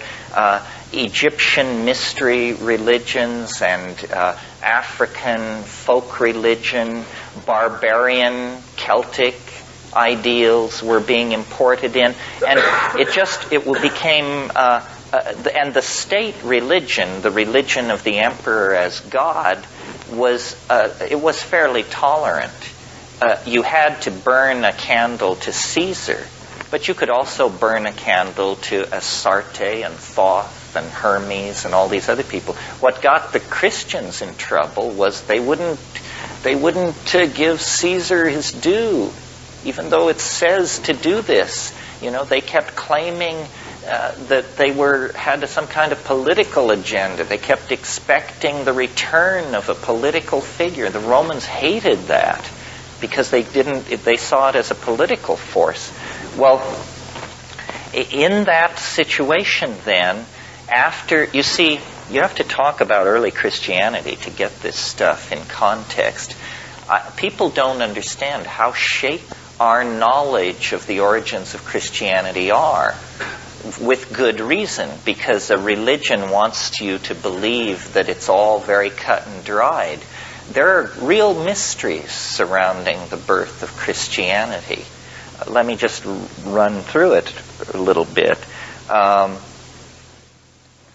We all know, or most of us know, if you're not completely secular, the Christmas story. And it begins, and Caesar Augustus decreed that a census should be taken of all the world, and each was going to his village to register. Do you all know this story? And so this explains why a pregnant Galilean woman, 9 months pregnant, is 110 miles away from her home village in Jerusalem. We're told that they are obeying the dictates of Caesar Augustus to participate in this census of the empire. And we're told that Pontius Pilate was procurator of Judea at this time.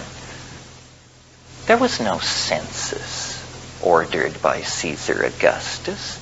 No record exists of this anywhere. And if this had happened, it would have been an enormous bureaucratic task involving hundreds of clerks and the coordination of data from all parts of the empire. It would have been a shtick of some sort. And there's nothing, only this reference in the story of Christ. Well, weird.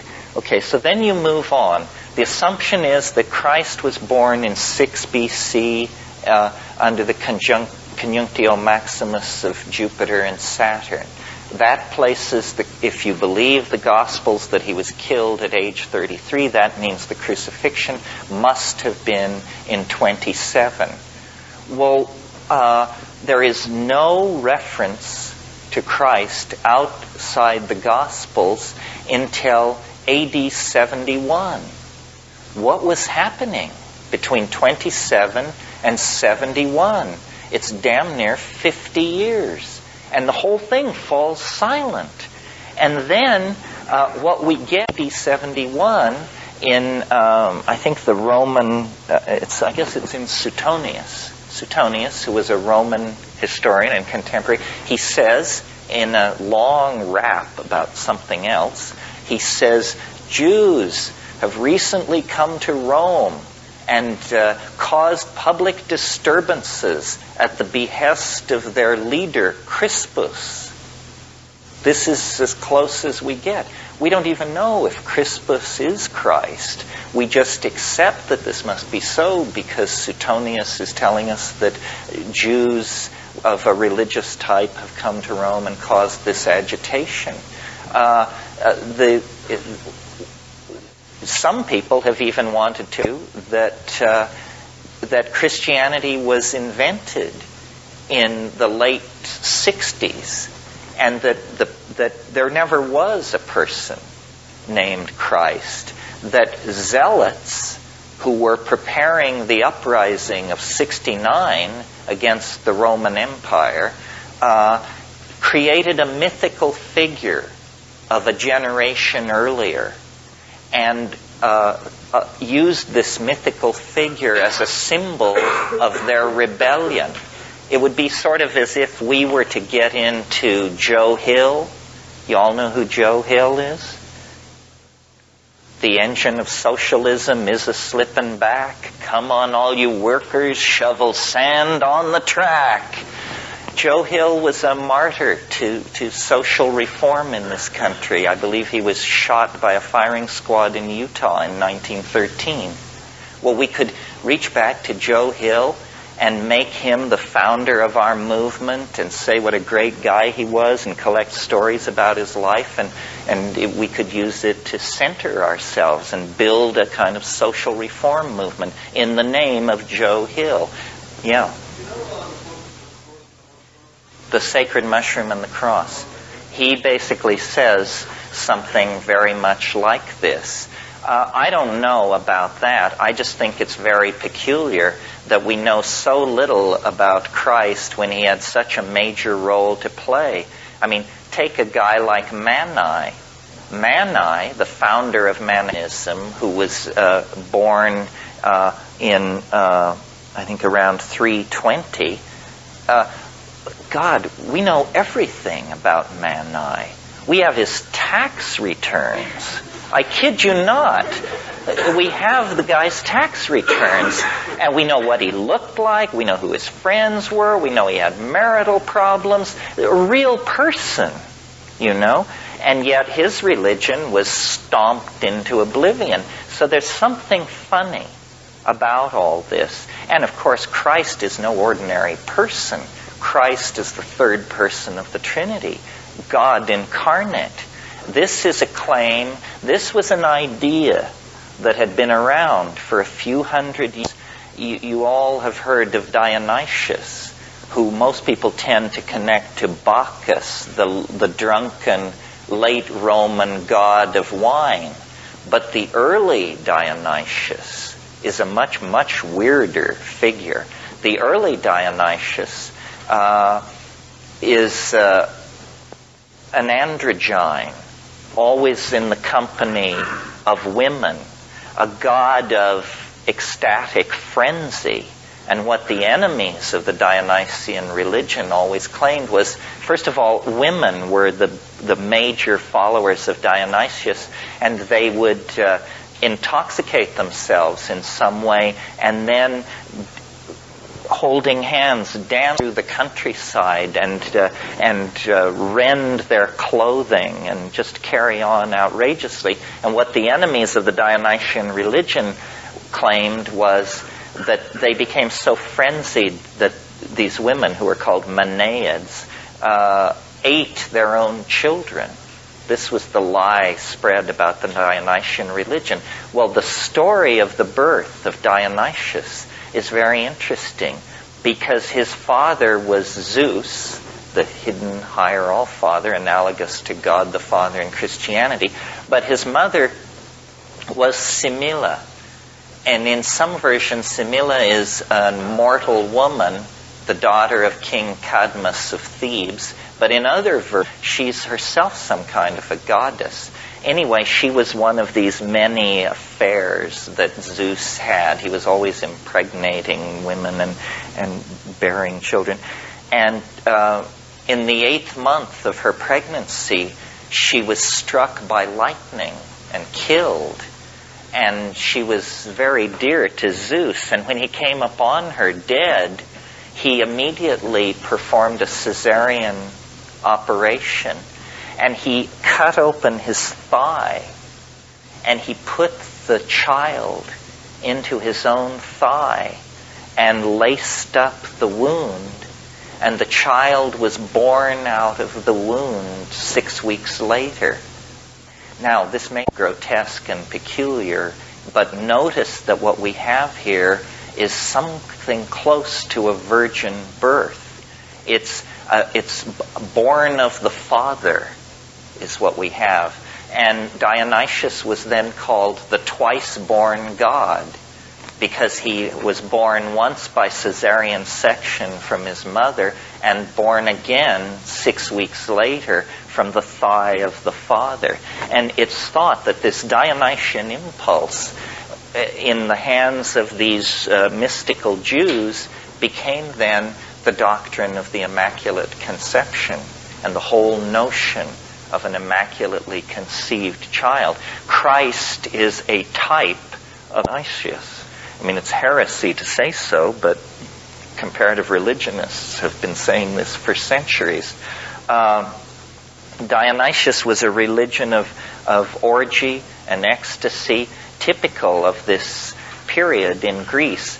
Another religious system that was sort of complementing the Hermetica and developing alongside it was Gnosticism. And, I said a few minutes ago that the psychology of the late West Roman Empire was very modern. Gnosticism is a very, very modern impulse.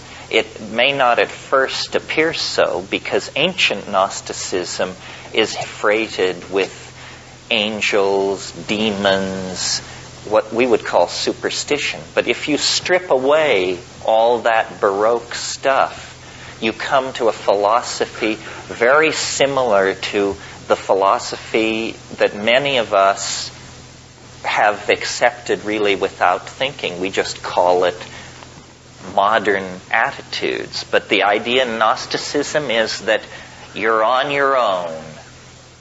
There ain't no free lunch. If God did make the universe, he disappeared shortly afterwards and has no interest in you, your fate, your fears, your hope.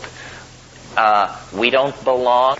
Gnostics were profoundly phobic of the world, and they were either very ascetic cults or they were very libertine-like cults, springing from the same idea, which was that they did not belong in this universe. They were from a different place, and their whole concern was to escape. They are the ones who decided that the earth is an iron prison. They didn't like to have children because they felt that to have a child is to trap light in matter. In many Gnostic sects, the only forms of sexual activity that they approved of were forms that were guaranteed to not lead to conception. So oral sex, anal sex, whatever, but never sex which could lead to conception, because that would trap the light, and that was an abomination. Needless to say, these sects died out in a hurry because they were self-limiting. There were all kinds of religious impulses, yeah.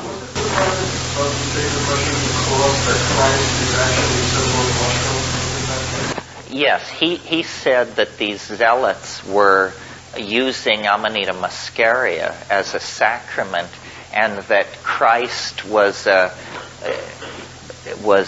symbol of the mushroom, so that they could refer to the mushroom without directly referring to it, so that only the believers would know. John Allegro's case is interesting, but not entirely persuasive. There needs to be more work in this area. There is something going on in the ancient Middle East about mushrooms. It's hard to reconstruct, first of all, because the climate itself has changed so much that there are no mushrooms. But the evidence is pretty strong and getting stronger that there was mushroom use. I reproduced in my book a picture of a mushroom object, and I was hoping I had another one here, but I guess I left it back at the apartment. Mandaeanism, which is an old cult in that part of the world, forbids the use of mushrooms, which is puzzling since there are none, and they don't forbid much, but they go way out of their way to forbid mushrooms. Out of all this turmoil, it was very much like modern times. The whole Hellenistic world was awash in religious speculation. On every street corner, they were casting horoscopes and prescribing diets, and there were the temple prostitutes. So there was a whole hedonic element in sexuality. Orgy was a style in some religious organizations. And out of all of this religious foment, Gnosticism, Hermeticism, Chaldean oracularism, Jewish syncretism, so forth and so on, and Christianity was in there. But it was just one in the crowd. But with sharpened elbows and a sense of organization, it was able to slowly worm its way into a position of dominance. The real Christians, whatever that means, probably were stamped out under the name of pagans. You see, what happened was the message of Christianity was that the end of the world was imminent. This is the other thing that they were into that has also reemerged in modern times, is the imminence of the end of the world. And so for about 180 years after Christ, or 150 years, everybody just was like so stoned out on this rap that no serious organization got done. And they just waited for the end of the world in little communities, practicing voluntary poverty and, doing their thing.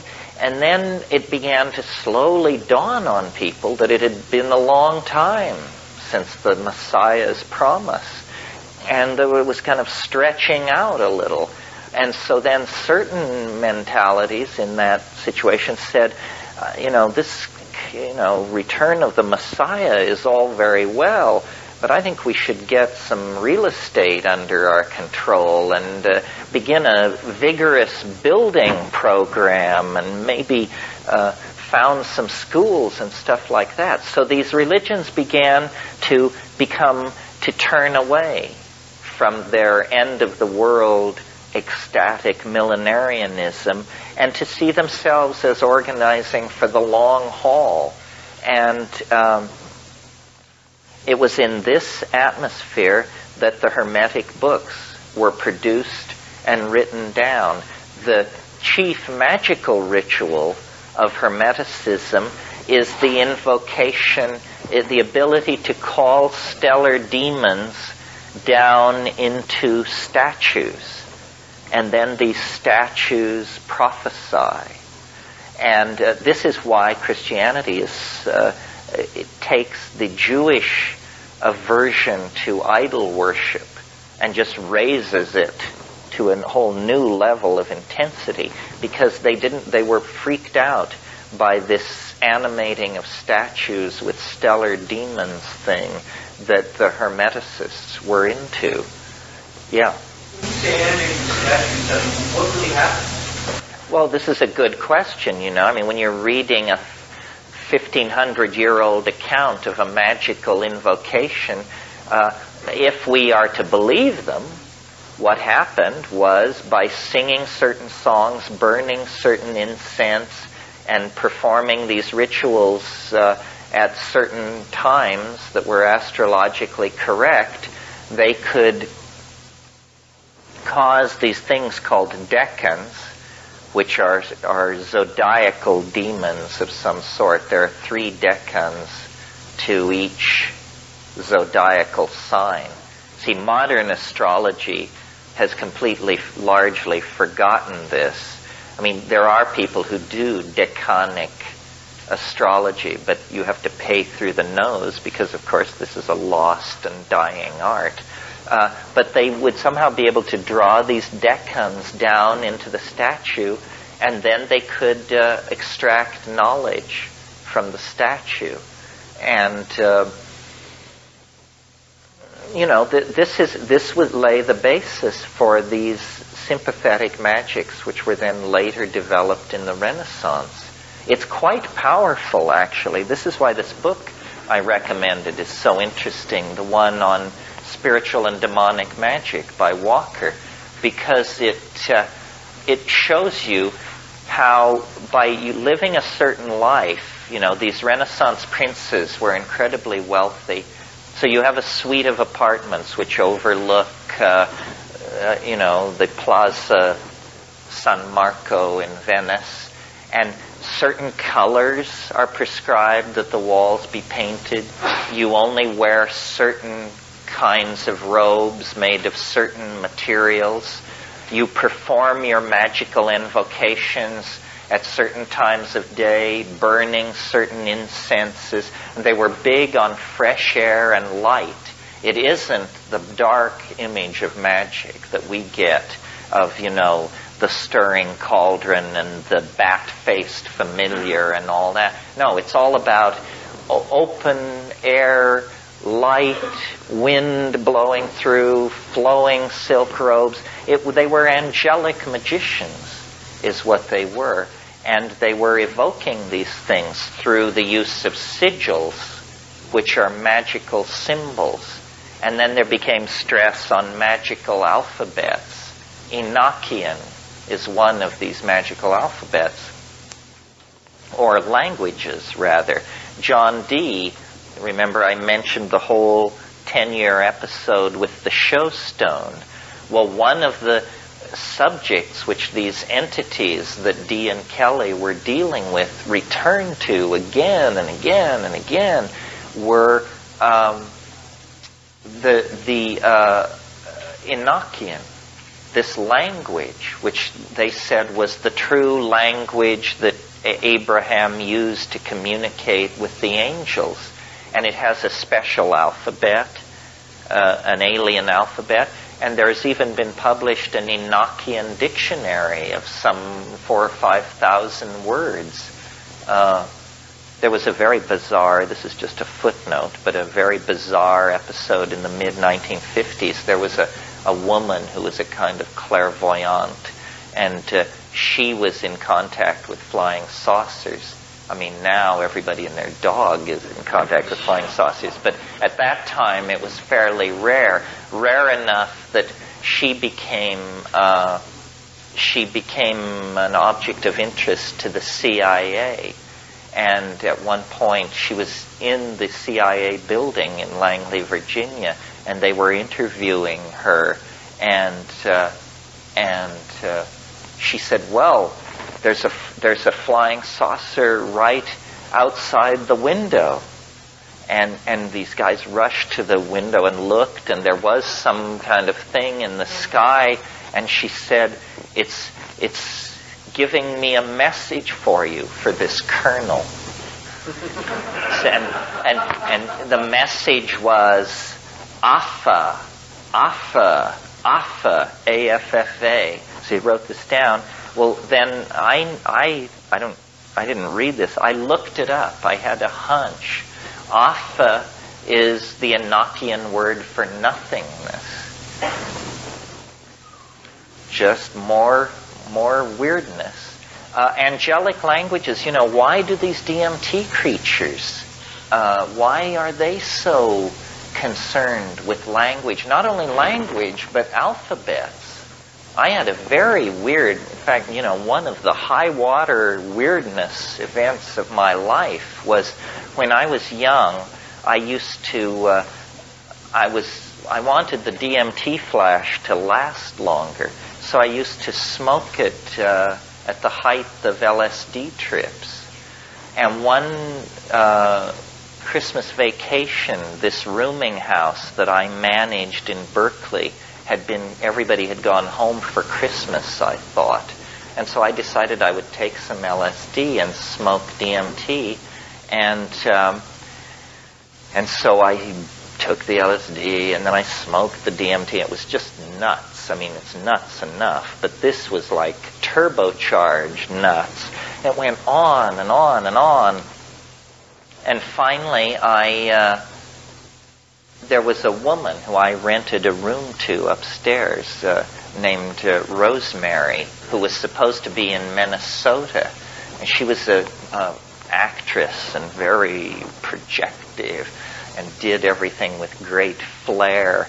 And she apparently came back early from Christmas vacation. So she hit the front steps running of this house and used her key to let herself into the front door and came right around to my door and started beating on my door. Well, I am by nature a very paranoid person. I mean, I can be up the Rio Yaguas Yasu in the middle of the Amazon basin, and if I'm out in the rainforest smoking a joint and a stick is broken anywhere near me, I immediately hide the dope, and just, I'm very paranoid. So this woman lets herself in and comes and beats with her clenched fist on my bedroom door.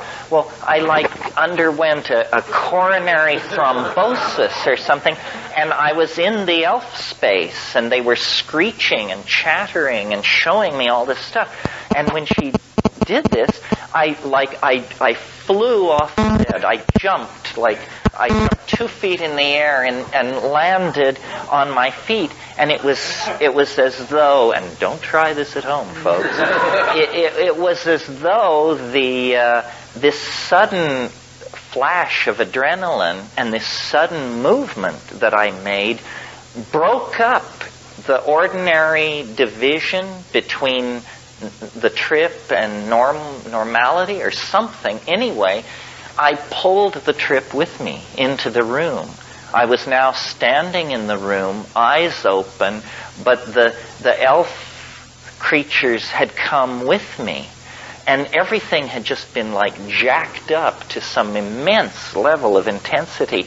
And there were these rotating geometric things in the room, hanging in the air. And it was moving in this jerky motion. This thing was going click, click, click, and it was faceted.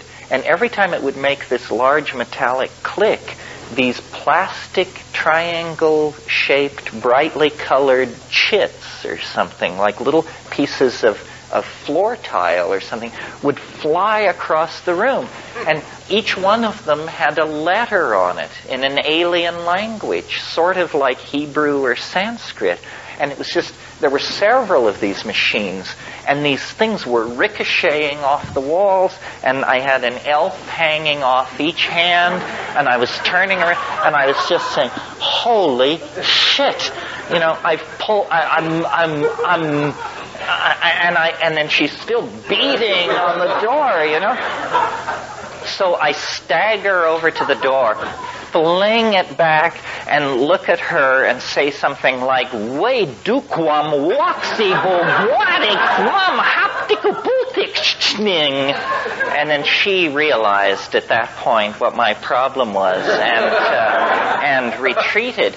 But I've never forgotten. It's the one time that they went literary on me, and not only did I see them, not only did I hear them, but they were printing on the air the message as well. Very curious. I mean, we don't, yeah. Yeah. It's...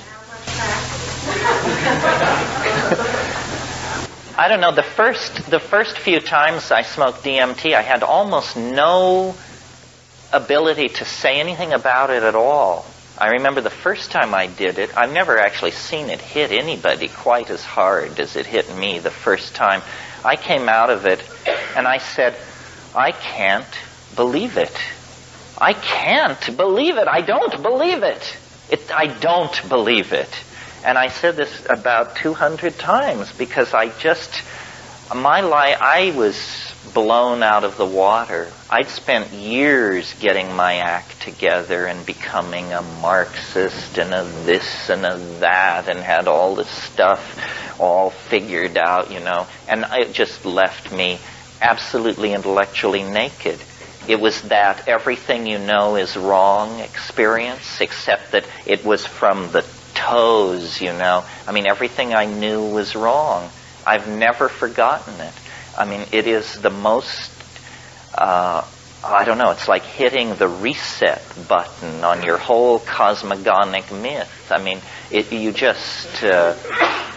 the convincer. You know, you occasionally meet people who say, you people who take drugs, listen, you think I believe that this is anything more than you just hyping yourself up on this? They say, listen, you got 10 minutes to put into exploring that point of view. Check this out, because it's confounding. I mean, people sometimes ask me, is it dangerous? It is if you fear death by astonishment. You know? Astonishment is something we rarely experience as the genuine article. We fake it. Say, oh, you've really surprised me. But, hey, surprise, surprise, it can really get wrathy. Yeah. You mentioned this ancient cult that forbade the use of the mushroom. What were their beliefs? Why did they? Mandaeanism? Well, Mandaeanism is a very old religion. It arose around Jerusalem in a couple of centuries before Christ. It was a baptismal cult. And I'm really into the Mandaeans, actually.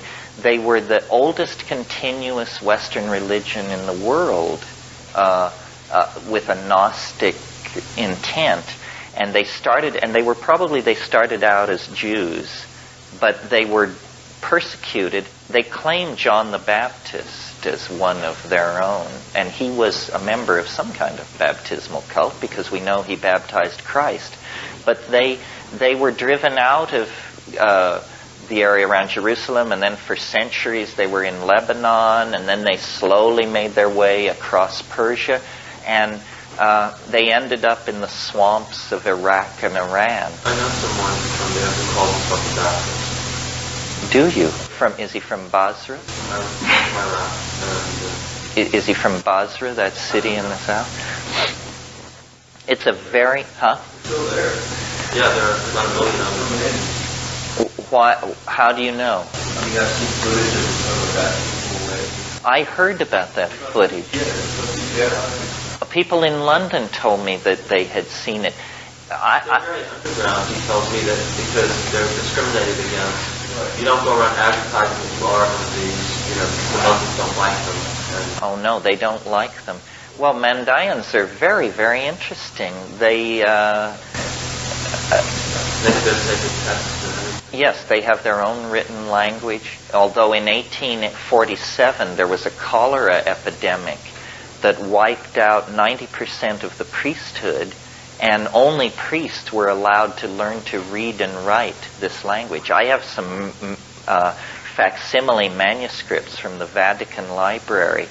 I sort of think that we all should become Mandayans, that of all the religions I've ever looked at and studied, it seems to me the most psychedelic, the most sort of ethically correct. I mean, they are in there, and it would be a great religion to practice on a world scale because they're into caring for the land. They're river nuts. They love rivers, and they build a cult hut called a mandai, and they always divert a little ditch through it. And then they do their ritual baptisms and stuff like that there. But their folk tales and their religious beliefs are very interesting. It's like a religion of biology. The highest god in Mandayanism is called Hibble Zaiwa. And Hibble Zaiwa is always referred to as they. So it's that they are in charge. And it's beautiful scriptural stuff. They're very much like Orthodox Jews, only more so in that if you're a religious Mandayan, your life is ruled by all kinds of things, sort of like the rules of kosher. The most difficult rule that these people are asked to keep in their own lives is that if you're really a devout Mandayan, you are considered polluted if your eye falls on an unbeliever. And an unbeliever is a non-Mandayan. So you can imagine how difficult it is when you're down to 400 or 500 people to make sure that's the only people you ever see. The only profession that a Mandayan man can follow and not require ritual decontamination every day is silversmithing. So if you ever go to Baghdad, not likely too soon, but if you ever go to Baghdad or Basra or Kirkuk, there are communities of these people, and you find them by going to the silver markets. And then through discreet inquiry, you can find them. You say they're highly psychedelic, but what about the the mushroom? What's that all about? Well, in folklore, folkloric anthropologists have developed all these rules. If a religion makes something taboo, you can usually bet that means they were into it at some point. Because when a religion makes something taboo, it means that there has been a reformist upheaval inside the religion. This is probably how Soma was lost to the ancient Hindus, you know. It's how Zoroaster was called the Great Reformer. And he was the Great Reformer because he suppressed a lot of indigenous shamanic cults. And some people think that he actually attempted to suppress Hauma. And Hauma is the Avestan counterpart of Soma. If any of you are interested in all this book by Flattery and Schwartz called, what is it called? Hauma and Harmeline in Iranian Religion. It's from the University of California Press, and they make a very strong case that Soma was not mushrooms, that it was Pagaman Harmala. And it's a really interesting book. I mean, I learned things that I didn't know. For instance, in the pre-Zoroastrian phase of Iranian religion, drugs were not only used to access the spiritual world, but they actually said there was no other way to do it. which is sort of my position. So it was nice to know that these pre-Zoroastrian Iranian light religions, they were into what they called the Menog, M-E-N-O-G, the Menog, and it's another dimension. And you can only attain knowledge of it through the use of drugs. But the Menog existence is where the dead people are. And what their religion was about was you get to know your own soul through using drugs, and you approach it's like visiting somebody in stir. You go and your soul comes and meets you, comes through the Menog existence and meets you at the membrane. And the idea is that during life you must learn to recognize your soul, because after death, if you can't pick it out of the soul swarm, then you will be somehow incompleted in the after-death world. Yeah. Curious, you mentioned death by astonishment. What were you on, or what did you recommend? To attain death by astonishment. Well, DMT raises the possibility of death by astonishment. I was talking to somebody about it last night, saying, when you take DMT, the question is not, will I be all right? The question is, have I lived through it or not?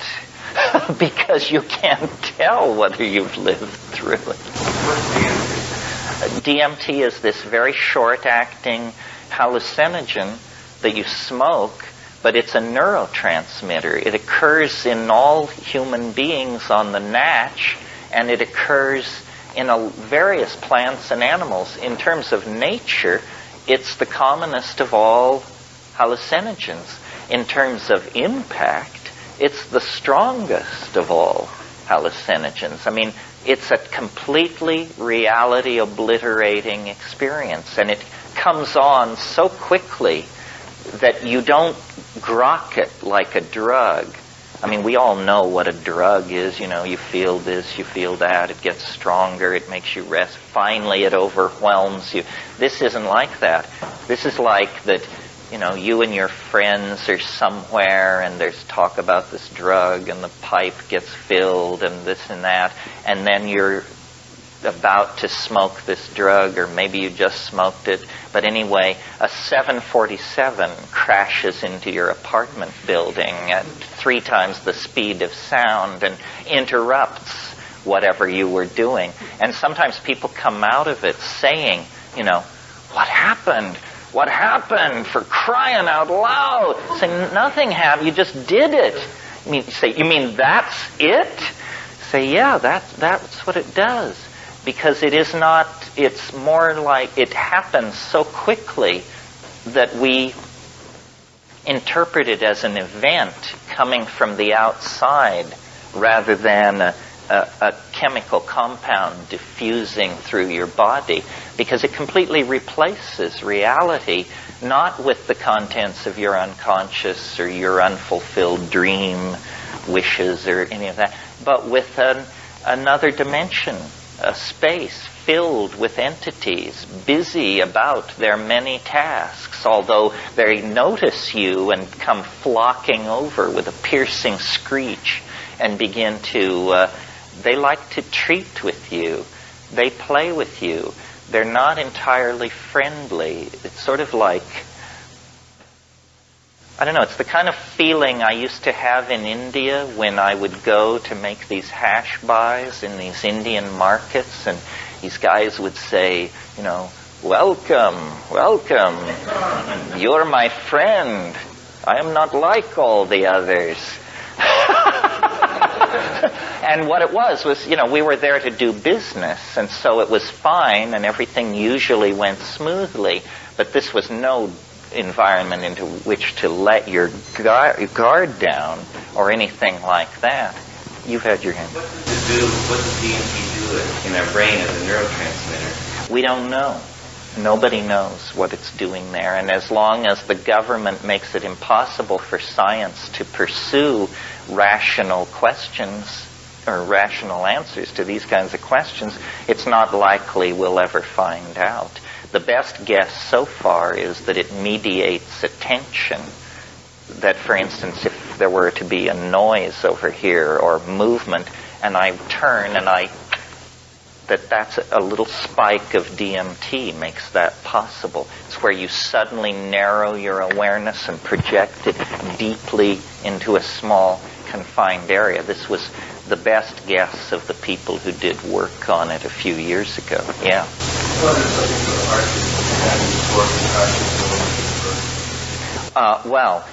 There are a number of physioactive tryptamines.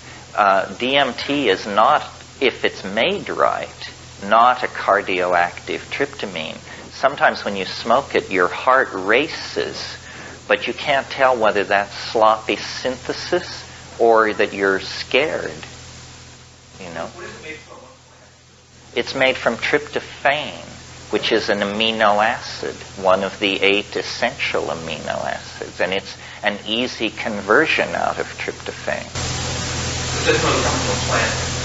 Well, it can come from a plant, but if you were to ask a chemist to make it for you, he'd ask you to get him a few hundred grams of tryptophan.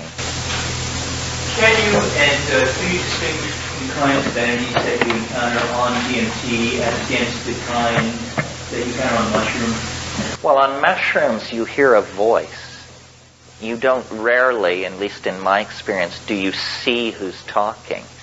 But on DMT, you all barriers are transcended in the first 30 seconds. I mean, you hear it, you see it, and sometimes you feel it, you know. These little entities, these self-dribbling basketballs, these things that I call the tykes, they jump into your chest. They jump into your chest, and then they jump out again. I don't know why they do that. In the Amazon, among the tribes that use DMT derived from plants, they call these spirit things, they call them hikuli. And they say that you're supposed to that they will jump into your chest, and then you're supposed to have a technique to keep them from getting out. And the number of these things that you trap inside your body cavity indicates how powerful a shaman you are. Your magic is done through the hikulis that are trapped inside of you. So you really don't ever see it on the mushroom? You do, but it's fleeting. It's like, it's different. With DMT, it is more real than this experience of sitting in this room is real. I mean, it is confounding. It's very hard on DMT to tell yourself this is a drug. I mean, good Lord, it doesn't seem like it. It seems like you just tunneled through an energy barrier into the beta sub X dimension, which is all the time all around us, but somehow you just became virtual and moved across the energy barrier, and there you are. And the other thing about DMT that's weird is it does not affect your mind. In other words, you don't feel gaga with ecstasy. You don't feel relaxed. You feel exactly the way you felt before you did it. It's that the world has just been swapped out. And that's strange. I sort of like that it doesn't lay a glove on the observing cognitive processes. Instead, it just does something in the visual cortex that causes the world to be replaced by a 3, 4, 5-dimensional, highly colored, moving environment filled with screaming elf demons. And are you talking about smoking a gram of it? Oh, no.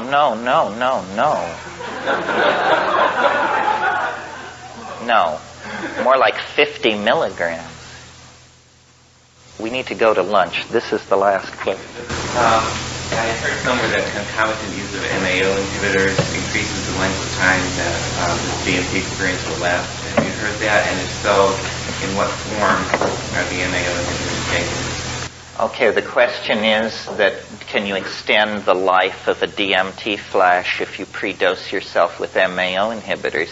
The answer is probably. This is really a don't try this at home, folks, maneuver unless you really know your MAO inhibitors. There are MAO inhibitors, synthetics, that will inhibit every molecule of MAO in your body for up to 6 weeks after a single exposure. This you don't need. An excellent MAO inhibitor for these purposes would be harmine or harmaline, which is reversible in 4 to 6 hours.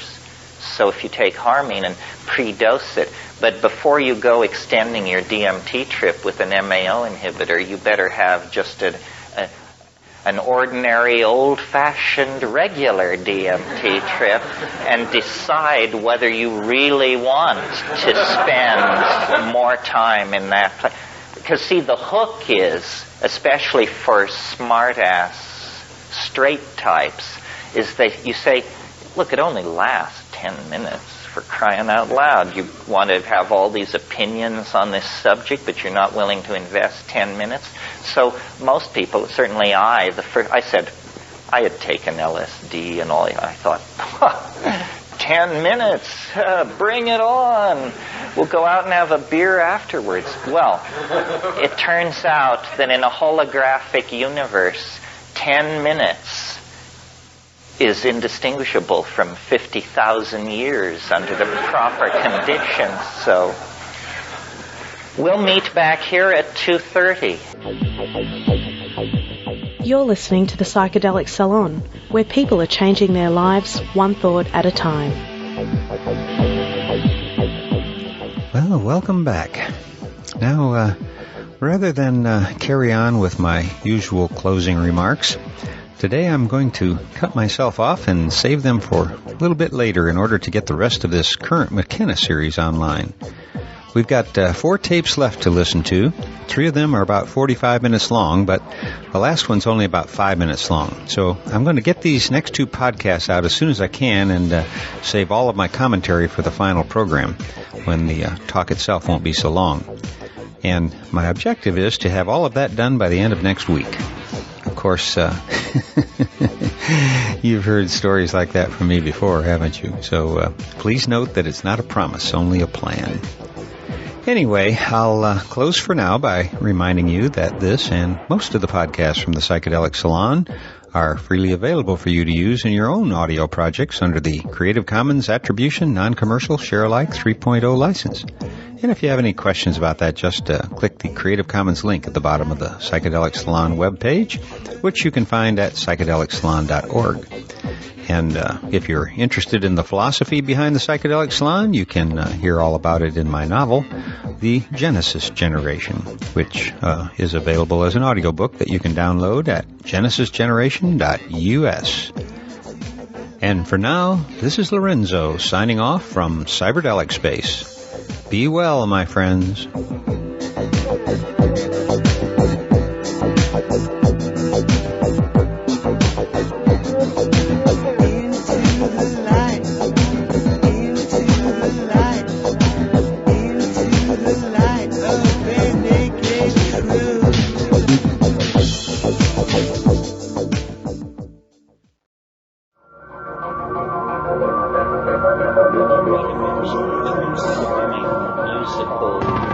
Linguistic objects.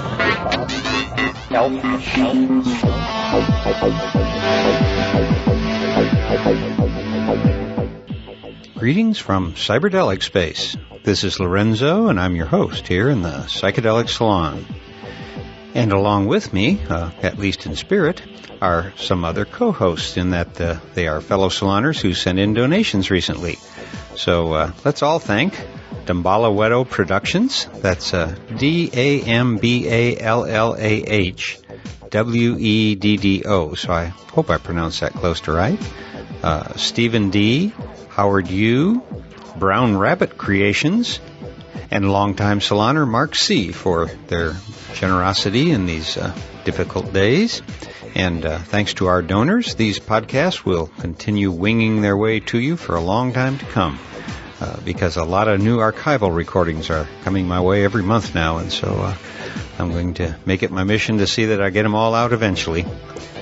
So without any further ado, let's get back to the 1992 Terence McKenna workshop. Since we played the first two parts already, as you already know, while Terence titled this workshop Hermeticism and Alchemy, it has actually been an eclectic bag of interesting stories and information, I think. And he doesn't disappoint today, because we're about to hear another wide-ranging discussion that took its direction from the questions asked by the audience. And among other answers he gives in answers to the questions he's asked, one of them was, what holds our concept of a community together? And I'd never heard him ask that before, and his answer, of course, was typical Terence. He said, what holds us together is what holds all subcultures together, which is an experience. In this case, the experience of being loaded. And, you know, it's a very powerful and immediate kind of experience. And, yes, there are a few more skips or cutouts or whatever they're called in the recording, but, again, I don't think they will seriously slow you down. So, let's travel back in time now to the year 1992, the depths of the Reagan-Bush debacle, and join the one and only Terence McKenna once again. Okay. Well, there seemed to be a lot of hands up when we left. Can anybody pick up the thread? Yeah. Yeah, I mean, I've heard you speak many times the self-transforming machine type and stuff. And what I recognize you very much insisted that the DMT realm is a very alien realm, very unlike something like Jung's archetypes, et cetera. But when I hear your descriptions of these entities, which I have not encountered, though I tried, I hear a fairly an image of an elemental spirit, which we would call in Western sort of folk mythology, in the sense that one, just because you use the word elf, though I know they don't really look like necessarily like classical elves, but the sense of a small entity doing a lot of work that is neither good nor bad, in the sense it's sort of mischievous, it's not demonic, but it's not, an angel. And the sort of sense of them being small and doing a lot of work comes to me very much as a sort of impression of an elemental. And one, if you could just respond to that, and also, to me, then I just think of your own particular racial heritage and the fact that the main elemental spirits that one thinks of are often these little Celtic little fairy dudes, and how you sort of, I'm sure you've thought of this to some degree, but how you sort of integrate these things. Well, some of you may know this book. It's a classic called The Fairy Faith in Celtic Countries by Evans Vance. And it was reprinted recently, and I wrote the introduction to it. It mentions in there, when Patrick arrived as a missionary in Ireland to convert the pagan Irish, the problem that he encountered was this belief in the land of fairies. And he, in order to convert the pagan Irish, he convinced them that these were souls of the dead in an intermediate zone that was neither heaven nor hell, which he called purgatory.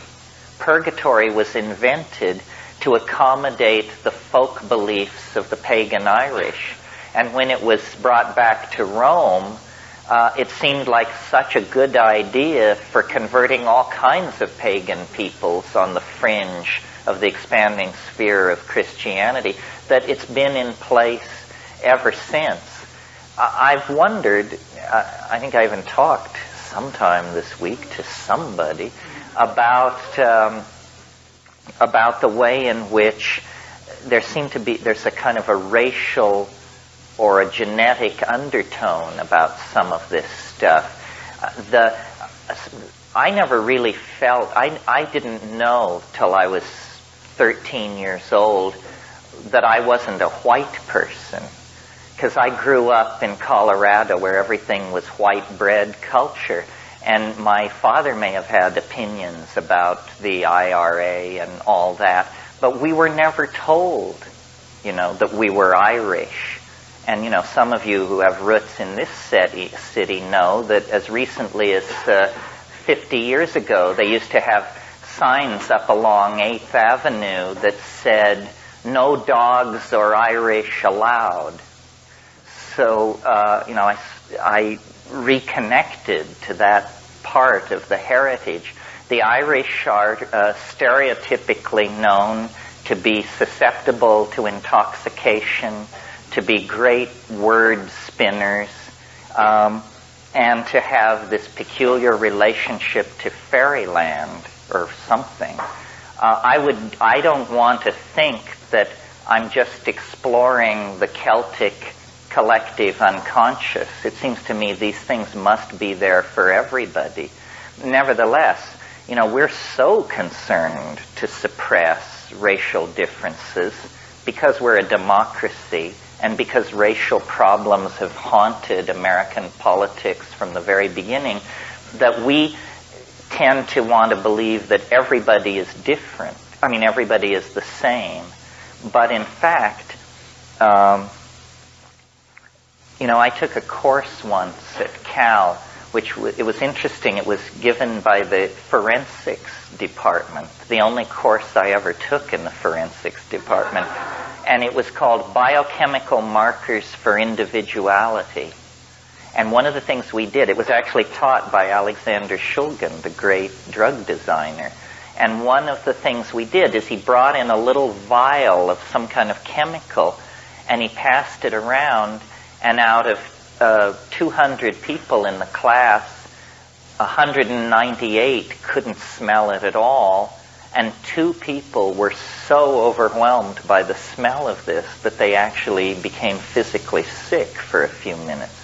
Well, what this is, and then he explained to us, these people were probably up to 50,000 times more sensitive to this chemical than most people, and that this is a gene that you carry for sensitivity to this thing. Well, those kinds of compounds, aromatic compounds with an electronically active ring structure, are the very nearest relatives to drugs. And so it's reasonable to suppose that there are genetic differences in the way we relate to drugs, which doesn't mean racial differences. It means from person to person. But it also may mean, that what a race is a collection of related genes that are more frequently found together than not. This is why, technically speaking, you can never say so-and-so belongs to a race, because a race is a quality of a group. It's not something an individual is. You have to have a bunch of people before you can say that you're confronting a phenomenon of race. So it may be that what Aboriginal people believe is that there are shamanic lines, family lines, with a greater susceptibility to these things than others. So one of the things you learn when you begin to explore psychedelic substances is that it isn't hitting everybody the same way. In fact, it can hit people radically different ways. Society misrepresents drugs tremendously. For example, we all know the stereotyped image of the pothead. The pothead can't work, can't remember.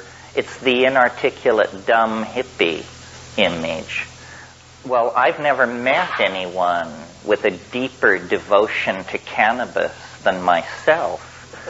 And, I'm very proud of my memory and my ability to get verbally organized under almost any conditions. So I completely violate the stereotype of what it is to be a pothead.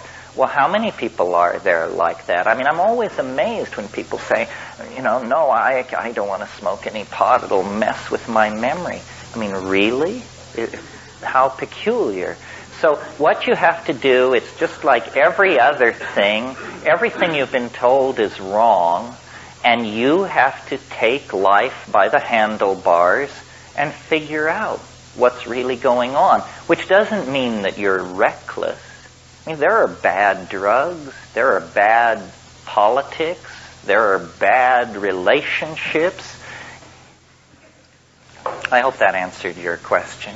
It was a two-part question, though.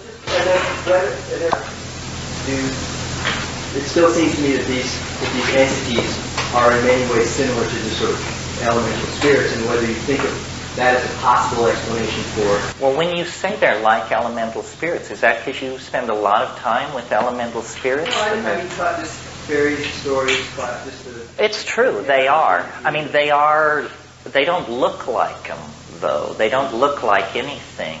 There was a really bad movie. Those of you who don't have kids can tune out here, but since I have kids, I've seen a lot of bad movies, because that's what they make for kids. And I think it was 4 or 5 years ago at Christmas time, there was this movie called Santa Claus. Just tune out on. But there was one scene in the elves' workshop where they were making thousands of toys, and there were all these conveyor belts going from level to level, and these guys rushing around at full speed. It was the most DMT-like reconstruction I've ever seen. So it's funny, though, that the elf mythology doesn't carry the sense of strangeness that you get in the DMT flash, although I suspect that what that is that we've been polluted by Disney. That Disney has given us this vision of fairies as number two, harmless. And, it's the Tinkerbell phenomenon. Because if you go back before, is it Andrew Lang who wrote all those books, the blue fairy book, the brown fairy book, the white fairy book? Those are weird, those stories. I mean, fairies are weird. They steal babies. That's their main way of relating to human beings, is they steal human infants and leave behind wizened, deformed, sickly creatures who become very strange and peripheral kinds of human beings. And fairies, if you get trapped in fairyland, the only way out is through, and they're language-oriented. They will never do you damage if you can convince them that you're a master of words. It's poetry that they like. And all over the world, there is this persistent motif of these small entities. Well, I'm not suggesting that they're really there, but I don't know what's going on. I mean, it's odd that they should persist. And that they should be experientially available. I mean, you have to understand, a different person saying this to you, it would be a whole different thing. If it was Madame so-and-so Egyptian and so forth and so on. I'm pushed to this stuff by experience, because my inclination is toward reason, It's just that everybody moves along safe channels. Everybody stays out of the fast lane. And if you move to the edges, and drugs are certainly an edge, and a full exploration of one's sexuality is certainly an edge, and going off to weird corners of the world and staying long periods of time is certainly another edge. And if you do these kinds of full affirming world of white-bread European bourgeois work-hard types, just looks as weird as any cultural adaptation could possibly be. I mean, I have said many times, and you probably agree to some degree, that reality is created by language. But we don't realize how true this is. that reality really is created by language, and that we are all imprisoned in somebody else's language. This isn't how we want to talk. Most of the words, I'd say 90% of the words and constructions we use would be great-grandfather. You know, we are living inside a 90% 19th century worldview. And culture cannot evolve any faster than its language evolves, because what cannot be said cannot be done. What cannot be said cannot be put in place. So in a way, one way of thinking about psychedelics is that they empower language. It's a way to force the evolution of language. The way you stretch the envelope of culture is by creating language. Everybody, I mean, this happens unconsciously in society, you know, Hasidic Jews or reggae people or whatever, the way they create their boundaries is through language, you know? I mean, the Catholic Church, this is how they do it. I mean, speaking Yiddish is a way to do it. You create a new reality inside the old one, and you can do it by moving backward into a specialized language, or you can move forward into a new language. I mean, look at how the introduction of the computer has transformed our language in the 70s and the 80s. I mean, draw CPU, throughput, output, input, bug, glitch, all of this stuff. These are words that have been empowered by our involvement with a machine. Now, before that, the major influence on language in my lifetime was the LSD episode of the 1960s, and it always amuses me how much time and energy the establishment spends on heaping abuse on hippie talk. And it's even now, it's sold to you guys as West Coast talk.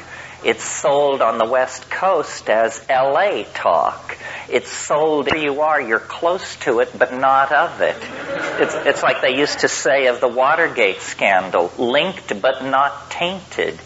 And what LSD did, I mean, I can remember, if I can remember, words like, or a concept like ego trip. The first time I heard that, I didn't know what it meant. I didn't have the concept. Well, then once somebody explains to you the concept, then you've got it. Vibes. That notion introduced a whole bunch of people to the idea of emotions. You said, you know, you walk into a room, it was a bad vibe, man. Means that there's no rational deconstruction of what was going on, but you could just tell it was not a place you wanted to be. So it began to empower new realities that were able to emerge. And it was very important, I think, to the establishment to suppress that, because new words are the beginnings of new realities. That, you know, the gay thing is an interesting example of that. I mean, it goes from, what was it called in the 19th century? The love that dare not speak its name. Interesting. You see, it was there, but you dare not speak its name. Somehow to name it was to bring it too much into the forefront. And people who were gay, nobody could anybody. I mean, it was worse than being a communist. Now, it's empowered. And all the various racial groups who have had to come up through the American meat grinder have had to create vocabularies of community that they were proud of, you know, rather than accepting the vocabulary of the dominator culture. I mean, you know, a good example is the NAACP. You know, the words colored people is embedded there, and yet these were the sincerest and most radical people in that movement. At a certain point, they adopted the dominator designation for their subgroup And constantly oppressed minorities are trying to get the language right. And it's important for us to do this too. I mean, are we stoners? Are we heads? Are we shaman? What are we exactly? Well, pouring psychedelic substances into that mix then opens the doorway for the logos to define you. And building community is part of this. We are an interesting potential community because we tend, unfortunately, toward the lily white, but not concerned. I don't see any class dominating.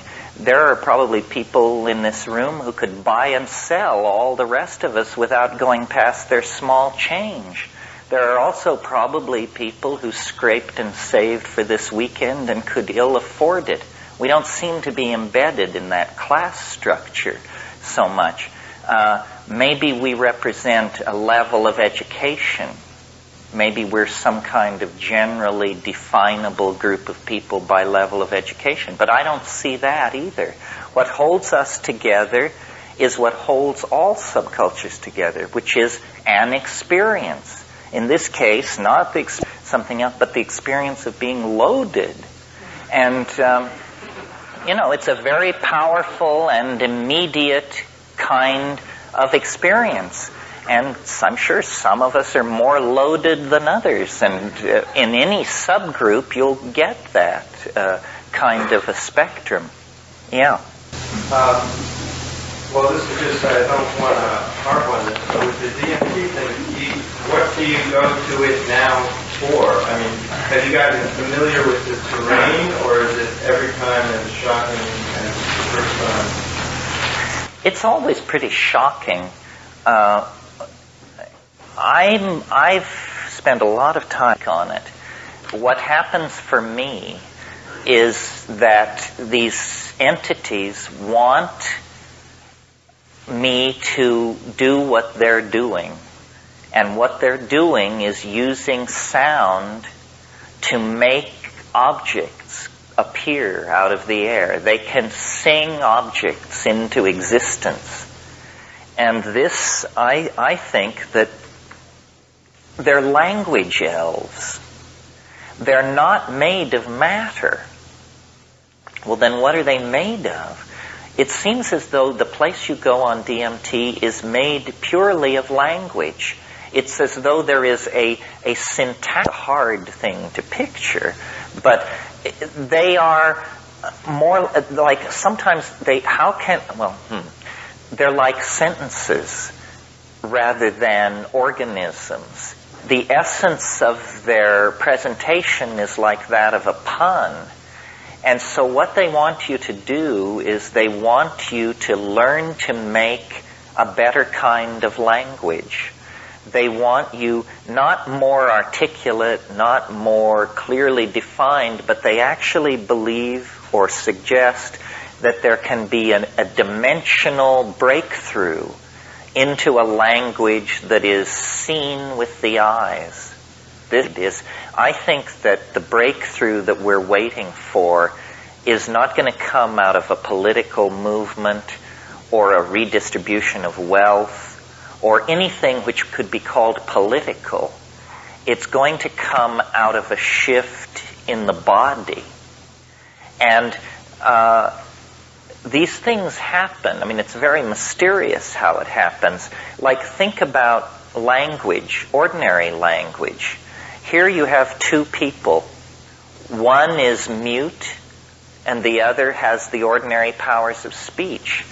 They look exactly alike. You can't tell a mute person from anybody else. And generally complex behavior. Language is a behavior of some sort. And it's very hard to imagine that it slowly insinuated itself into our being. It looks to me more like it was a kind of quantum leap of some sort, and probably appeared very suddenly. And there have been other, less dramatic, but more recent things like this going on. For example, you go to school and they teach you that in the 15th century, perspective was the thing for me to understand. I mean, perspective was discovered? How could it be discovered? I mean, you just walk, here it is, right? And say, no, before 1425, people didn't know that the part of the house farther from you was smaller than the part of the house. You can't understand. It doesn't make any kind of sense. Another example is St. Augustine, who was this great father of the church and who was, by the way, African. And he was known as the most brilliant theologian of his age. And the way he would prove to people that he was an exceptional and holy man was they would open a book of theology in front of him and let him look at it for a few minutes, and then they would close the book and he would be able to tell them what was written there. As far as we can tell, St. Augustine was the only man in Europe who could read silently. Can you imagine this? It was a miracle. Say, we don't know how the bugger does it. You just show him the book, and then he can tell you what's written there. Meanwhile, everybody else has to say, the buzz. And now we've completely assimilated this, although there are still a few among us who move their lips when they read. Vladimir Nabokov used to cruelly sneer at these people. He said once in an interview, he said, I didn't write books for people who move their lips when they read. And a final example, which will indicate that we've come to the end of the line, in terms of sudden behaviors emerging, is, according to my friend Bill Gibson in his book, The Difference Engine, oral sex was virtually unknown in England until the middle of the 19th century. And then it was brought in by French prostitutes, and it was just a mind-boggling concept to these Victorians. They could not wrap their mind around it. Well, from our vantage point, we probably assume people have been into this since the Stone Age. Maybe they have, but at least for several centuries in Victorian England, it absolutely died out as inconceivable. And, breakdancing is another one of these where a behavior suddenly emerges, completely coherent and formed, and then it recedes. So or if it has cultural utility, it's stabilized, such as my previous example. So what these tykes seem to be trying to say is there is a way for you to use your voice in order to activate a language which is not culturally taught. It isn't that you learn it from your parents, but that it's in the bone.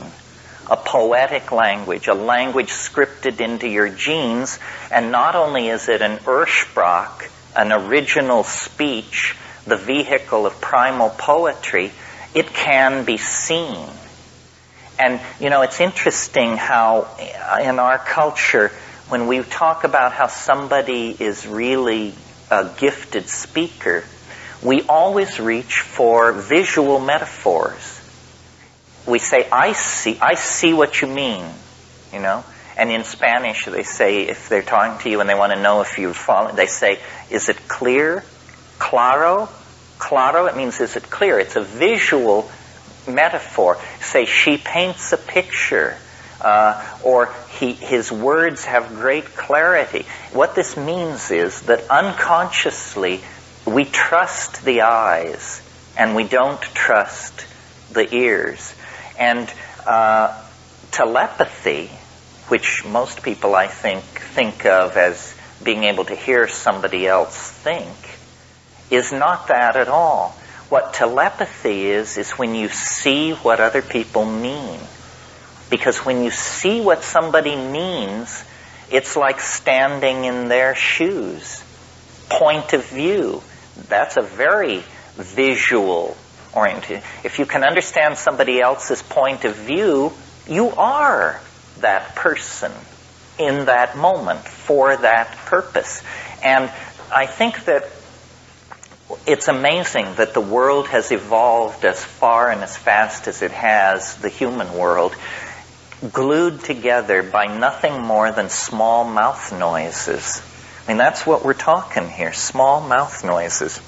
As monkeys, we're set up for this. I mean, you can talk longer than just about any other activity that you can do without becoming exhausted. I mean, I'm the living proof of it. A very small amount of energy is required to keep the old tongue and lips going with the air moving out. I mean, imagine if we had to communicate as deaf people do with sign language all the time. This is exhausting. I mean, nobody communicates like that for 4 or 5 hours at a stretch. And yet Castro can give a 4-hour speech at the drop of a hat. So we're set up for this. The problem is it requires a congruence of interior dictionaries, because what happens is my words go across space as an acoustical signal. They enter your ear. You are very rapidly looking up each word as it comes in and comparing it to your definition. And as long as we don't look too closely at this, communication seems to be happening. The biggest showstopper there is in most situations is to say to somebody, now would you explain to me what I just said to you? Because then it turns out, the definitions are wildly variant. I mean, it's not so wild if you're saying, since you're up, would you get me a grant? Although even that's ambiguous. Maybe they say, why don't you just have one grant?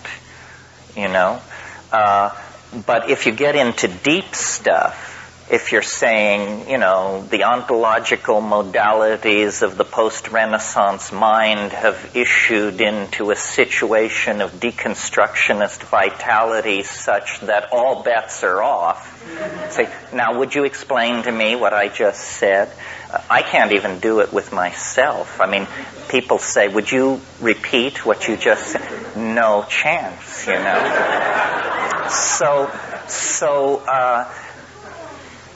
And I've looked at this, and there are models for this kind of verbal communication. Did we talk yesterday about the octopi and all that? No, thank God. See, whenever you think you're about to take a step that nobody has taken and go a place nobody's ever been, if you'll look back at Mother Nature, you can usually find that you've been scooped. And a very interesting example of this vis-a-vis language is what's going on with octopi. Octopi and squids, as you may or may not know, but most people know it because they absorb all these TV shows about nature. Somebody once said to me, I know you don't like television, but it's a wonderful way for my children to learn about nature.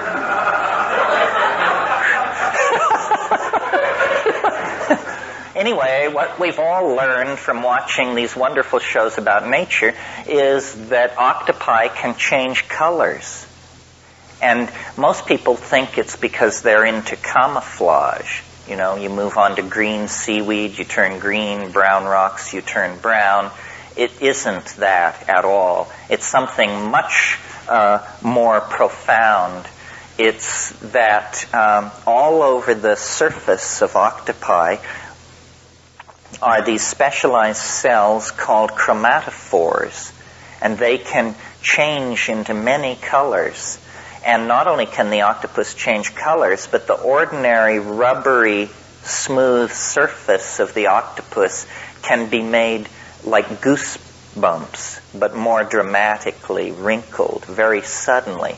The other thing about an octopus is, because they're soft-bodied, when they're in water, which is their natural element, they are very, very adept at folding and unfolding various parts of their body. So they can reveal a part of their body and then fold in and then show another part. And they're like a silk scarf in water. Well, what's going on here is that octopi communicate with each other by the way they look. And at first, this doesn't seem so profound. It just seems interesting. But when you analyze what's happening, you realize that this is a profound evolution in the project of communication, because there is no culturally sanctioned dictionary among octopi.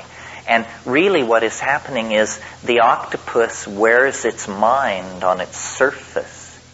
They have a vast repertoire of dots, blushes, traveling patterns that move across their surface.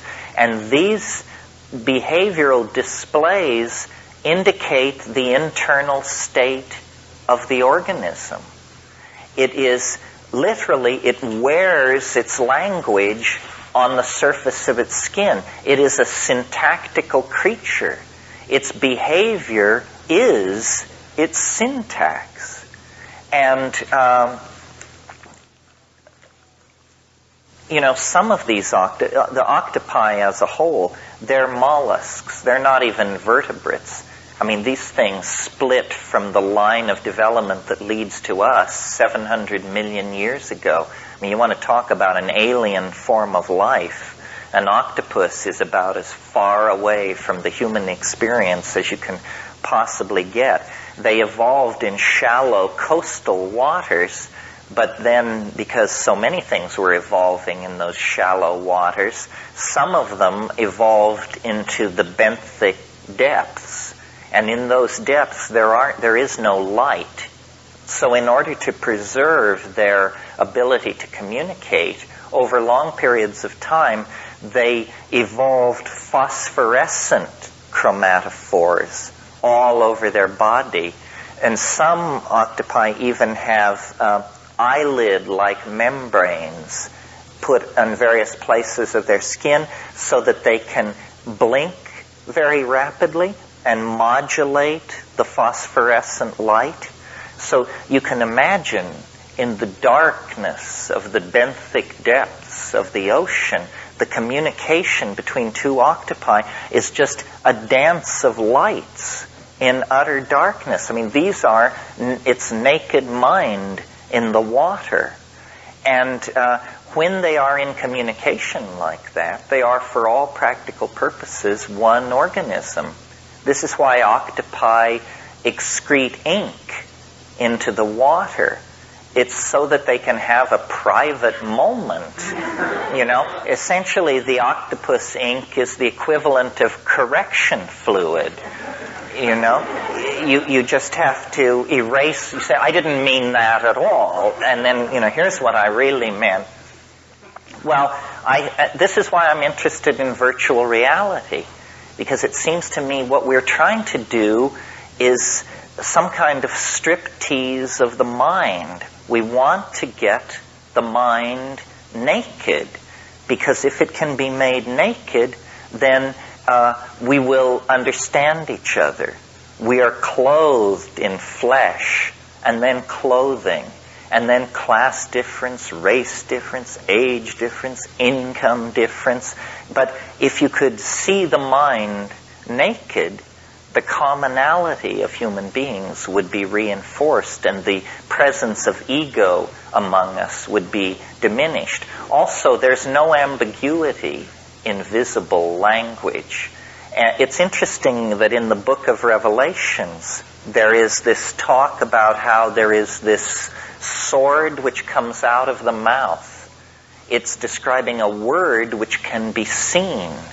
And the whole history of the evolution of the Western mind is, in a sense, the birth of the Logos. The Logos is making its way towards self-expression. And it's doing this by claiming dimension after dimension of manifestation.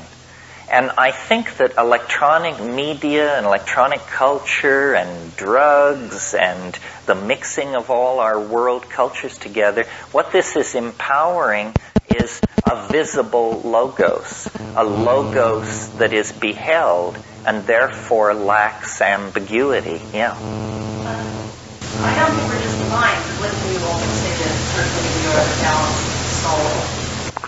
Well, mind and soul, in my estimation, probably not correctly, tend to migrate toward each other. You know, in the late medieval period, you get a lot of talk about, is the spirit the same thing as the soul, and are these things the same as the intellect? I mean, yes, we are soul, but I would say mind is the visible manifestation of soul. That would be a good Catholic definition, because you see that keeps soul out of animals. If you say mind is the visible manifestation of soul, then you have restricted the existence of soul to the human species. Well, that seems something more Western scientific ideology. I think Sufi masters, Hans Kahneman, would say in cosmic language that the intuitions are the higher form of intelligence in the mind. Well, the mind is not a form of intelligence. The mind is the theater in which intelligence is manifested. You don't want to confuse the garage with the car. I mean, there really is a balance of power where you're given heart and mind. It's never just the mind or never just the heart. You're using all the equipment, right? Well, maybe I sort of hear you associating mind to brain, because you're saying heart and mind. I mean, mind is heart. Everything goes on within the confines of mind. It's like the light that you switch on when you walk into a darkened room, and then everything else is the furniture within the room. Mind is simply the light which is shed over the landscape of appearances. You know, I mean, this is only my definition. I'm aware of the Neoplatonic emphasis on the mind. I think they called it the ens, and so forth and so on. But in modern psychological terms, the mind is just the theater of cognition in some way. Mind, consciousness. No, consciousness is something which happens in the mind. I mean, there is an unconscious mind as well. Mind is the inclusive category, I think. Yeah.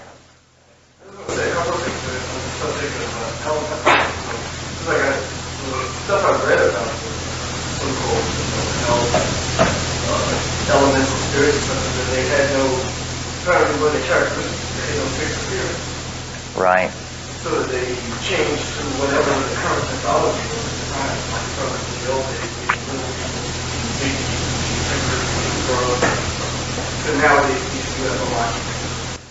Yeah, I think that's very good. That, you know, the hardest thing to figure out is a mirror. Because what a mirror shows you is yourself. But a mirror is not yourself. A mirror is a piece of glass with silver vapor deposited on the back of it. But that's a very different thing from yourself. And in this psychic domain, in this psychedelic space, you are not simply perceiving that space. You are creating it with your expectations as well. So if you have strong expectations of a certain sort, that will be the character of the thing.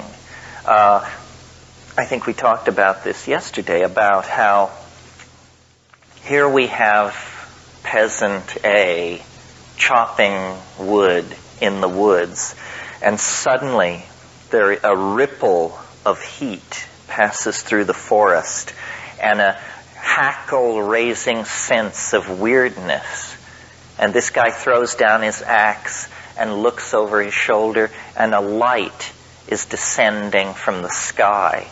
Now, what happens next, interestingly enough, depends on the year and the place.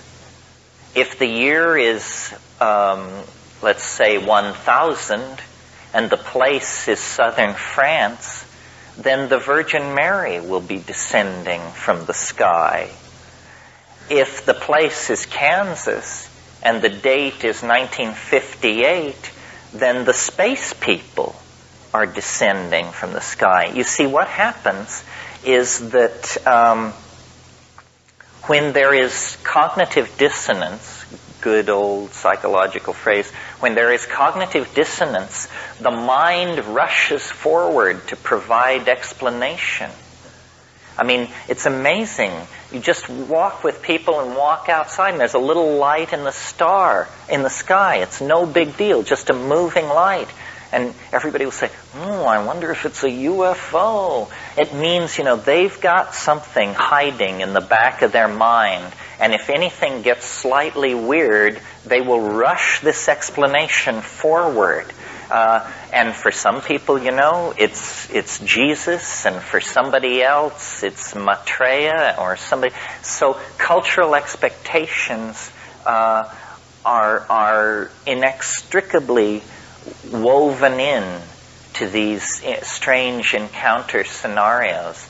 There was an interesting UFO theory a few years ago that I thought was kind of cute. I didn't exactly believe it. But these people, Michael Persinger and some Lafreniere, they wrote a really amusing book called Space-Time Transience and Unusual Events. And one of the things they came up with was along earthquake faults, you get the grinding of enormous masses of rock together. And if these rock masses have a high percentage of quartz in them, you can get what is called piezoelectric phenomena. Now, piezoelectricity is simply a peculiar form of static electricity, but what it would do is it would create ball lightning in the sky, which would follow these stress lines in the earth. And, there is a connection not understood between earthquakes and the appearance of UFOs. But one of the interesting things that Persinger discovered about piezoelectricity is that if you in the laboratory build piezoelectric generators that generate fields of enormous strength, then as a person is exposed to these things, they actually mess with your mind. They actually people become more and more confused and uneasy and ultimately panic-stricken in the presence of these piezoelectric fields. Well, once you pass the panic moment, then your mind is going to start telling you what's happening. It's going to say, you're having an encounter, something weird is going on, and then out of the unconscious comes the projection, the flying saucer, the Virgin Mary, the elf invasion, the manifestation of Maitreya, whatever it is. So it's that mind goes to meet the unknown, but not without a hell of a lot of baggage of its own, which it immediately tries to unpack and put into the drawers of the other as soon as it arrives. Yeah? I'm going to test your theory of memory right now. Oh, dear. No, sorry, the mind is not the intelligence, and I couldn't get to the next line. That's brilliant. Too fast and too brilliant for me, too. The mind is not intelligence. It's not the soul. It's sort of the theater in which all these other things take their place. Somebody behind. Yeah. Yes. One of the gods you mentioned that you've seen shamed in the Amazon shooting beams of red lights in magical battles. Could you describe a magical shamanic battle, how it would occur? And would that be a psychedelic battle where the energy currents shot back and forth? Well, all I have is the anecdote, which I'll tell you. When Kat and I were in the Amazon in '76 taking ayahuasca, we got in with this certain group of people in Peru that took it every week. And, you know, cultures have different ways of handling hassle. And in some cultures it's confrontational, in other cultures not. The way these Peruvian country folk operated was if somebody was screwing up, nobody would ever say so. They would just talk about these people behind their back until the morphogenetic field of gossip was so strong that you would basically awaken to the problem. So there was a complex social situation going on in this ayahuasca circle, which was there was a master shaman who we were apprenticed to, who was beloved by his neighborhood. But he had a nephew, a sobrino, who was a jerk. I mean, this guy was, as Don Fidel said, ambitious.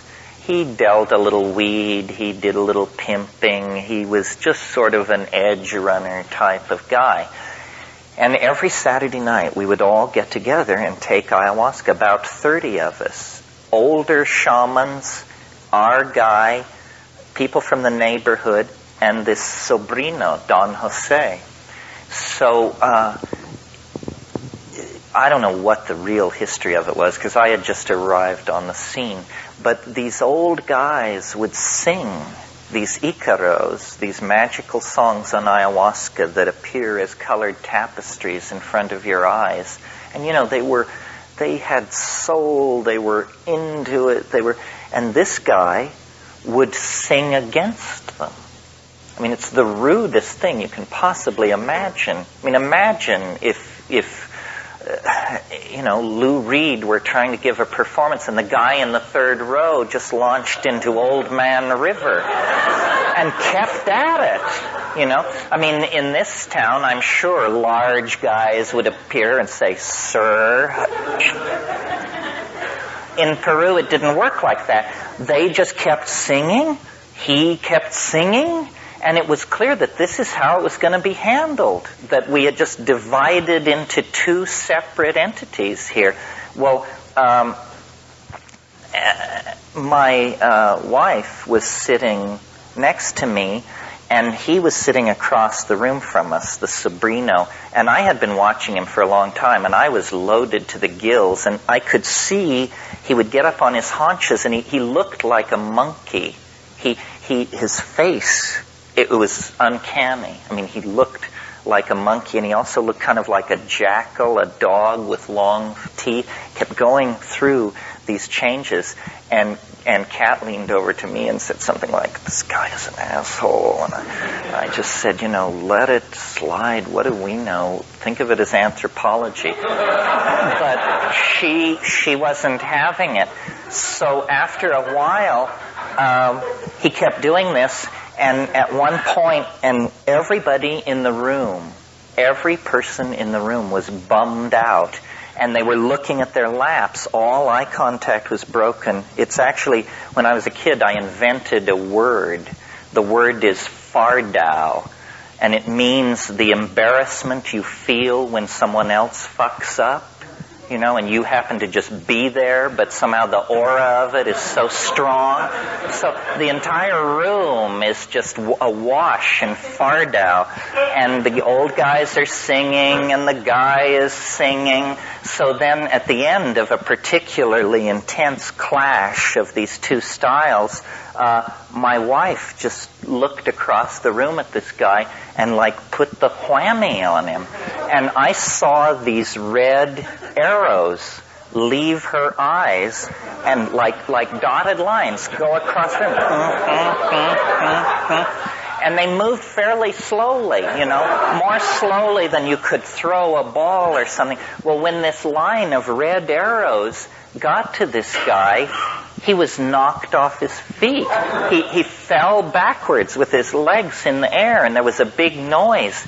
And all the singing stopped, and everybody in the room looked up, and these three old shaman who were sitting behind Don Fidel, who I, to that point, had not heard speak any language but Quechua, one turned to the other and he says in Spanish, "Oh, the gringa sends the zabudabara." You know, yeah. What about the shape-shifting? You mean becoming a jaguar and all that? Yeah, what's happening there, or the night bird, the owl, that? It's everything happens. I mean, they used to, when I first went to the Amazon, they used to say to us, the Indians and the folks who helped us haul our stuff around, they would say, "La selva como un sueño." It's like a dream. The forest is like a dream. And I thought that was a poetic metaphor of some sort, you know, like it's not. It's that you need to read various people who've written on the boundary between wilderness and settled space. When you go into the jungle, language becomes everything. And unbelievably bizarre things happen, and they really do happen. I've seen this in myself, because when I first went to the Amazon, I knew virtually no botany. I only knew drug botany because I was so focused on that. We would go down these jungle rivers, and there would be hours that would pass where no words related to where I was would come to me. I called it the big green. That's what it was to me. It was the big green, and there was a lot of different kinds of green, and that was it. Well, then the next time I went to the Amazon, I was with professional field botanists. And we would go out into the jungle, and these guys were just like children. You know, and say, "Look at this. This is a Pallicorea. Look at these Varola trees. Look at this Hyoscyanthus. Look at this. Look at this." And soon my mind was filled with language about the green.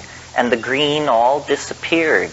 And instead there were plants that I knew and that were familiar to me.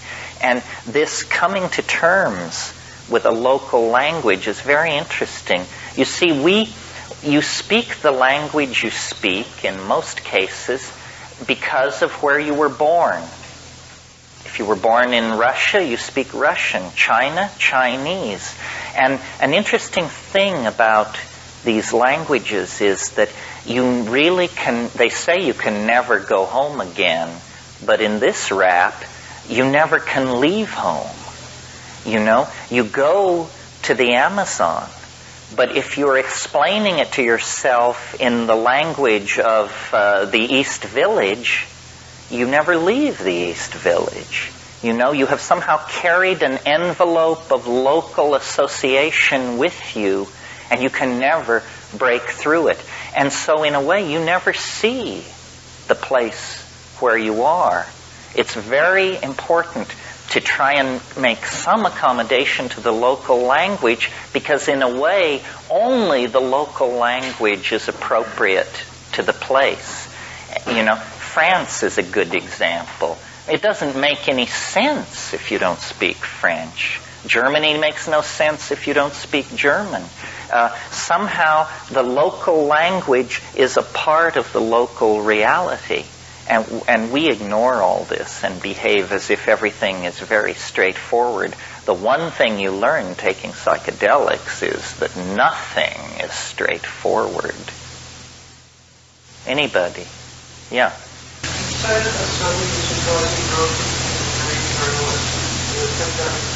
Uh-huh.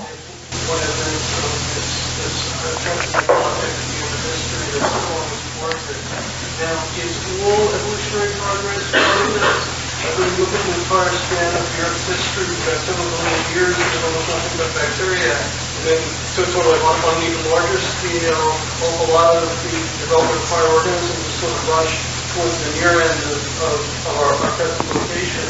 Is it all coming from this one object, or is history skimmed by different transcendental objects? Like, the thing that gave us breakdancing, one object passed through its message to the world in this breakdancing, whereas another object passed by 2,000 years ago and now Egyptian stylized representation or that kind of thing? No, I think there's one transcendental object that exerts attraction wherever it can. You see, what evolution seeks to do is to stop itself. Every organism wants to evolve into what's called a climaxed ecosystem. That's where everybody has their chair and nobody moves. So there are no empty chairs. You see, everyone has a place to sit, but there are no empty chairs. Where you get evolution is where you have a room half full of empty chairs. Then you have the choice of where to sit. Most animal species and plant species are not evolving, or are evolving very slowly, because evolution tends to dead end itself. I mean, take cockroaches, for example. Cockroaches achieved their present evolutionary status 200 million years ago. They haven't changed an iota. We can dig up fossils from the Pennsylvania coal beds that have cockroaches no different, except slightly larger, than the ones running around in your apartment.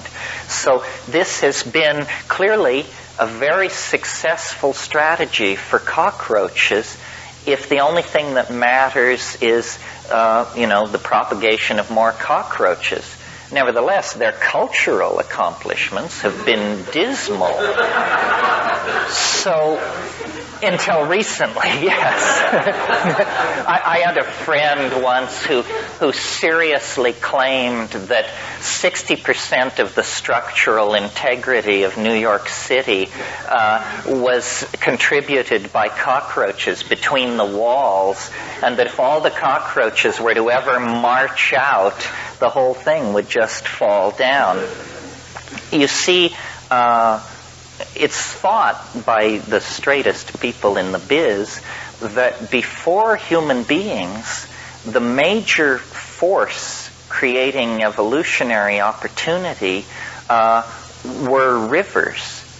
And this happens because the course of rivers will vary over time, and that means that rivers expose and inundate a lot of land.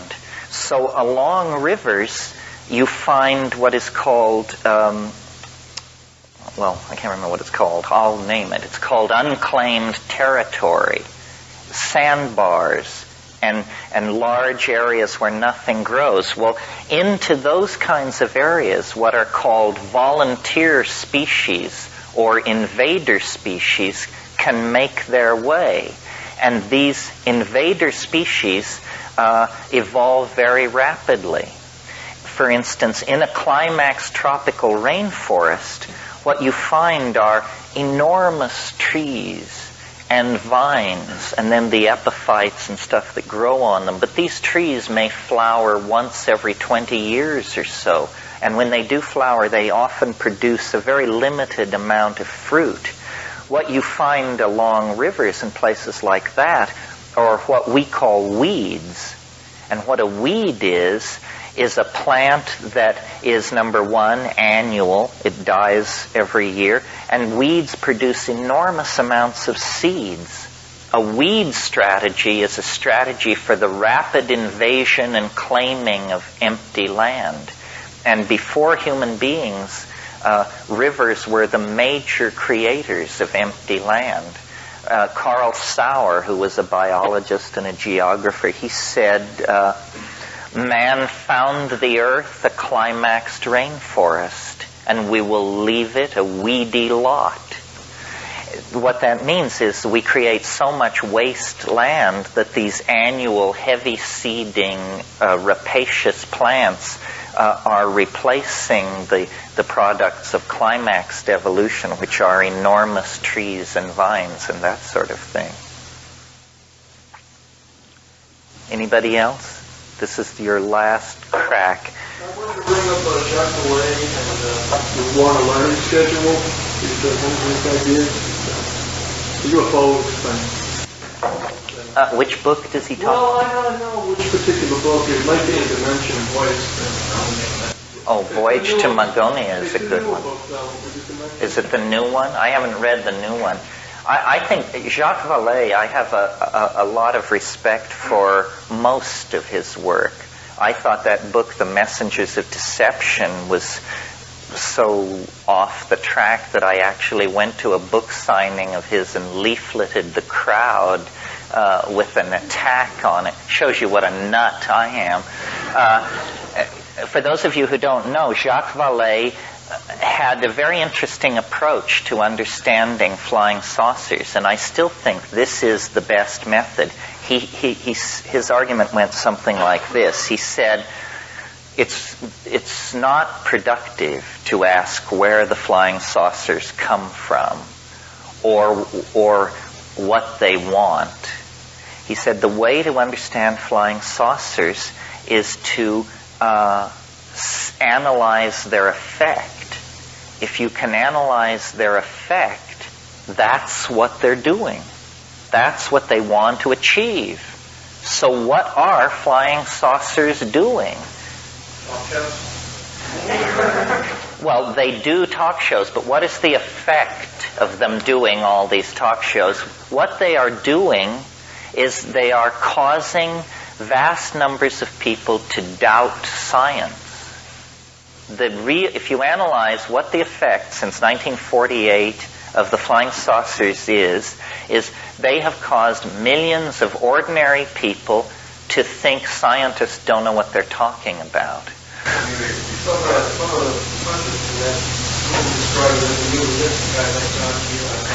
That's right, that it offers a new alternative. Well, now, here's an interesting analogy, and it's not mine, it's Jacques Vallée's. But let's think, we've been talking so much today about the late Roman Empire. Here's another take on the late Roman Empire. The Roman Empire was this immensely successful civilization in that it was able to export its vision of an imperial center over vast parts of the world. The problem with the Roman Empire was that it was an ethical disaster. First of all, it ran entirely on the backs of slaves. So anybody who starts talking to you about the grandeur that was Rome, should be reminded, the grandeur of Rome it was a bargain basement on 3 floors masquerading as a military brothel. It was not a great civilization. And what happened to Rome? Well, they had all these people inside the empire, among them Jews. And over there in Jerusalem, a long way from Rome, where communication was difficult, this story got loose among the Jews. And from the point of view of the Roman Imperium, the Jews were a barbarian people. I mean, they were Semites, and they had some strange religion and so forth and so on. They were looked upon, in other words, as primitives. And so, and if you were to have sat down to have dinner with a typical Roman bureaucrat of the Imperium, you would discover that the table talk would be all about Democritean atomism, Epicureanism, Stoicism, and skepticism. In other words, they were thoroughly modern people, and they thought they had very advanced bullshit detectors. And so then, it comes to the attention of this Roman noble that the house slaves, the kitchen boys, and the gardeners are all whispering and all excited about some Galilean magician who's running around the Eastern Mediterranean telling people that not only can he rise from the dead, but so can you. And a Roman sophisticate looking at this would say, these primitive, uneducated, colored people that we have to put up with. Why don't these people step out of their own private Idaho and get with the program and study a little Greek philosophy? They're just superstitious. Well, hey, in a world where information moved no faster than a horse could gallop, within a century, these uneducated, superstitious people and their irrational religion of magical redemption were hammering at the gates of Rome. And a century after that, the emperor himself, a god for political purposes, has to make Christianity the official religion of the empire. In other words, what happened was that political and technological and architectural accomplishments got way, way out in front of ethics. And at that point, the unconscious said, I'm going to pull the rug out from under these Roman dominator types. I'm going to unleash a religious system in their very midst that will be an informational virus that they'll be dead before they ever know what hit them. And this is what Christianity is, I mean, it was a religion of the displaced underclasses of the empire, and within 300 years it took over and began its own pogroms and genocidal programs of extermination. The flying saucer is a similar thing. We have achieved great things in technology and in social organization and in scientific research. But like the late Roman Empire, ethics and morality have lagged far behind. And so now, the same unconscious that sent us the mystery of the virgin birth and the resurrection, which completely confounded Roman rationalism. I mean, what were they to make of that? A virgin birth and a resurrection from the dead. They send us the flying saucers. And the flying saucers are destroying the faith in the scientific control systems and managerial theories at the very center of our civilization, just as surely as the Roman Imperium was broken by this superstitious religion. So what it is that there is a force in this world, call it the unconscious, call it the cosmic giggle, call it whatever you want, but when a society gets all twisted and out of balance, it can pull it down in a hurry.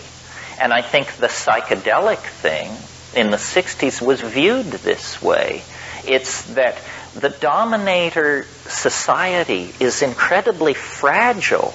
I mean, that's why whenever you see somebody who has to pile up guns and guns and guns, it means that they're not terribly confident of their ability to keep control of the scene.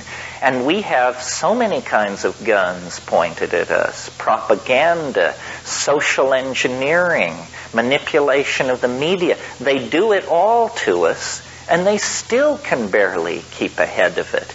They hate the spread of unreason. They hate psychedelic drugs. Hell, they don't even like people to work up a sweat on the dance floor. Anything which bespeaks anything other than ladylike and gentlemanlike, parlor-oriented, English upper-class behavior completely drives them into a swivet. And yet, they launch horror upon the world that makes anything the Roman Imperium undertook look like child's play. I mean, this stunt they pulled with Iraq, where they could kill, who knows, 100,000, 200,000. They don't even count the dead when they get pissed off. So that's why I think this archaic revival is in full throttle right now.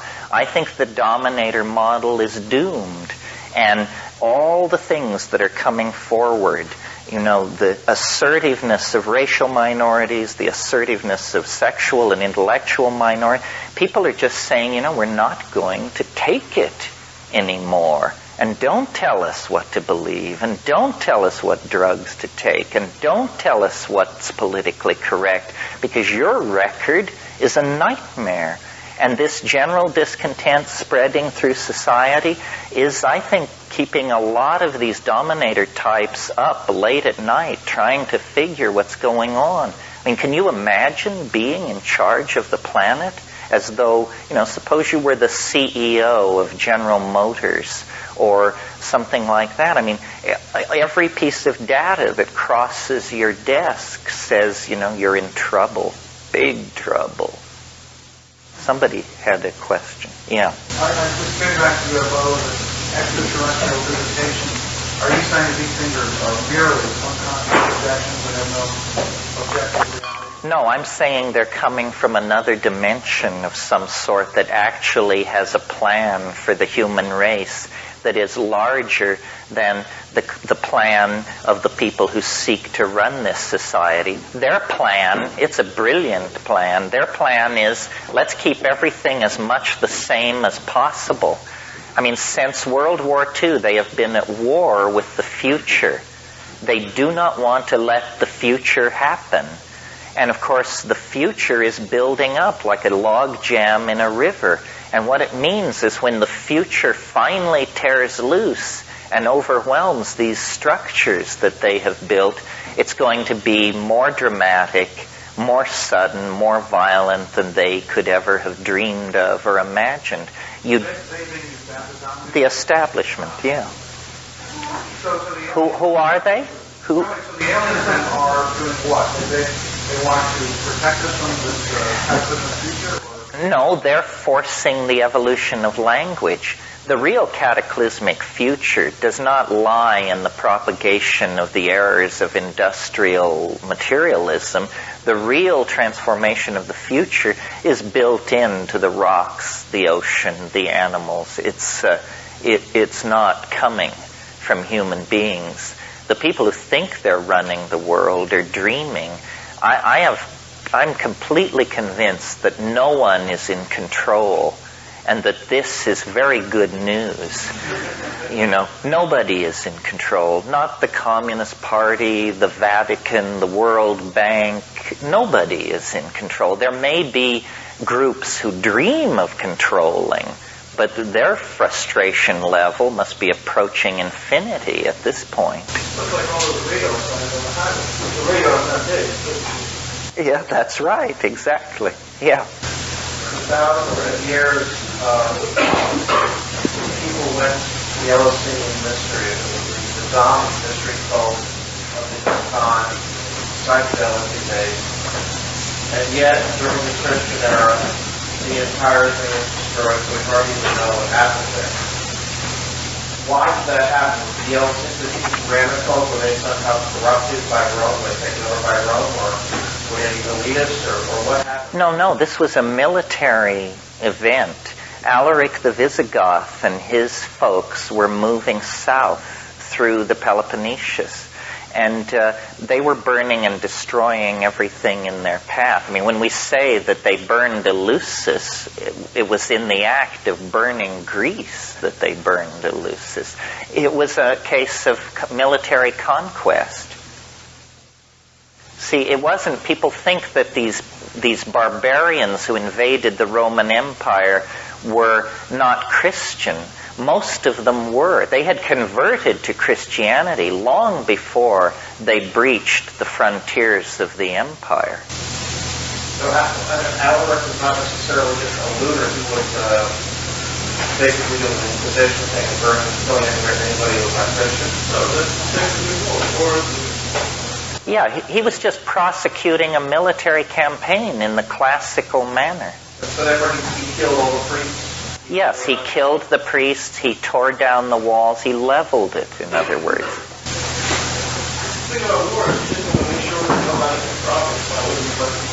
That's right, scorched earth.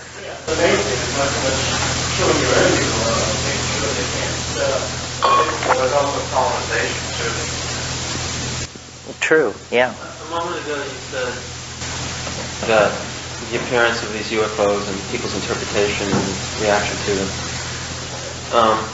It's like some some force outside of humanity is trying to guide humanity. But now how does that fit in with what you were describing earlier about this Hermetic tradition and belief in which humanity is the brother of God and attempting through its own inner forces the completion of its...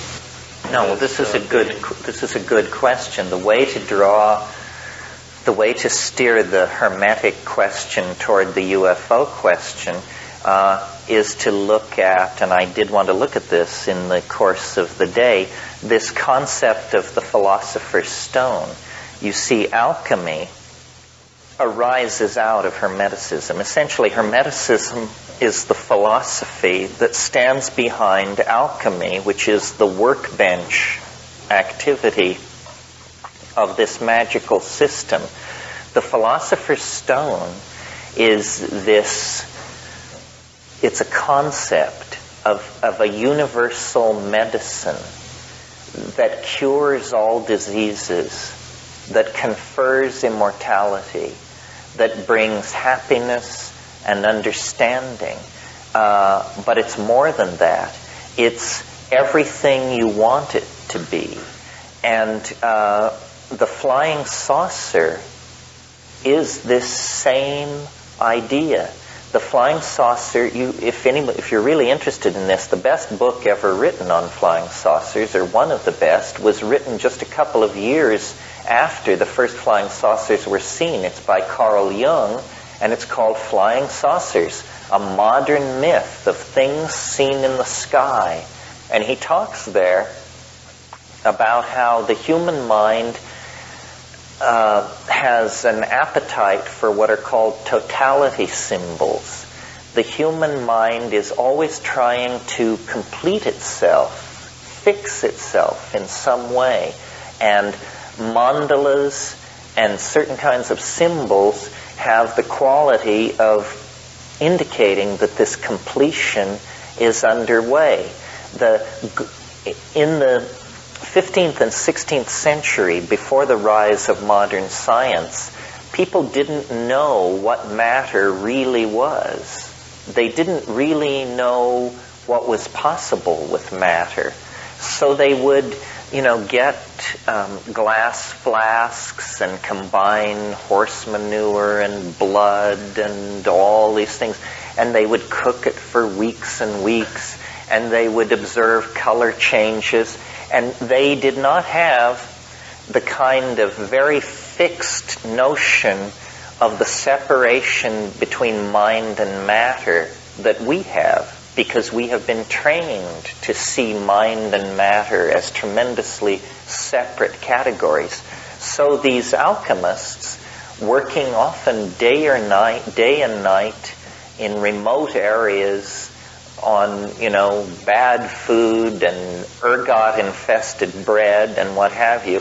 Anyway, eventually they began to enter into a kind of waking hallucination with their alchemical activity. And so what you have in these glass retorts, presumably, are swirling chemical mixes. But the alchemist, looking at these things, didn't clearly distinguish between what is going on in the alembic, the alchemical vessel, and what was going on in their own imagination.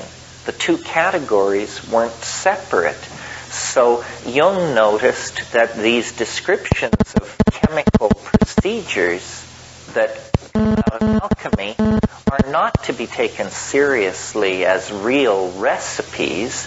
They are descriptions of psychic processes leading toward individuation.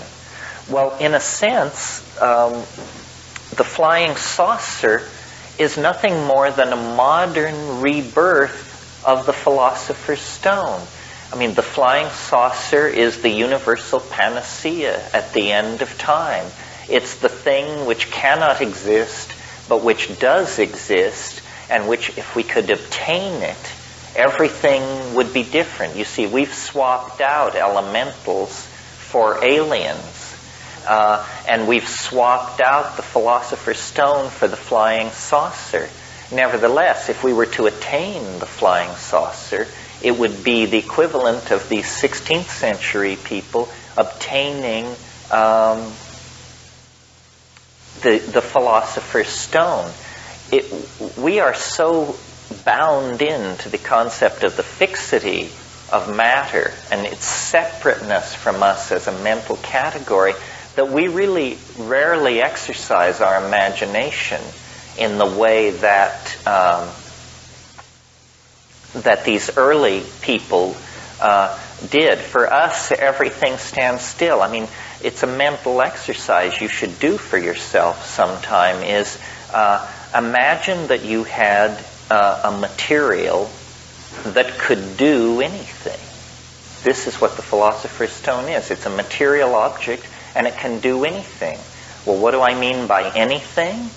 Well, if you needed to go somewhere, you could take this material and stretch it out, and then sit on it, and it would fly. If you were hungry, you could eat it. If you needed to take a shower, you could stretch it a certain way and hold it above your head, and water would pour out of it. If you needed a piece of information, you could just address it and ask, like a visual telephone. See, we have created the philosopher's stone in the diffuse form of technology.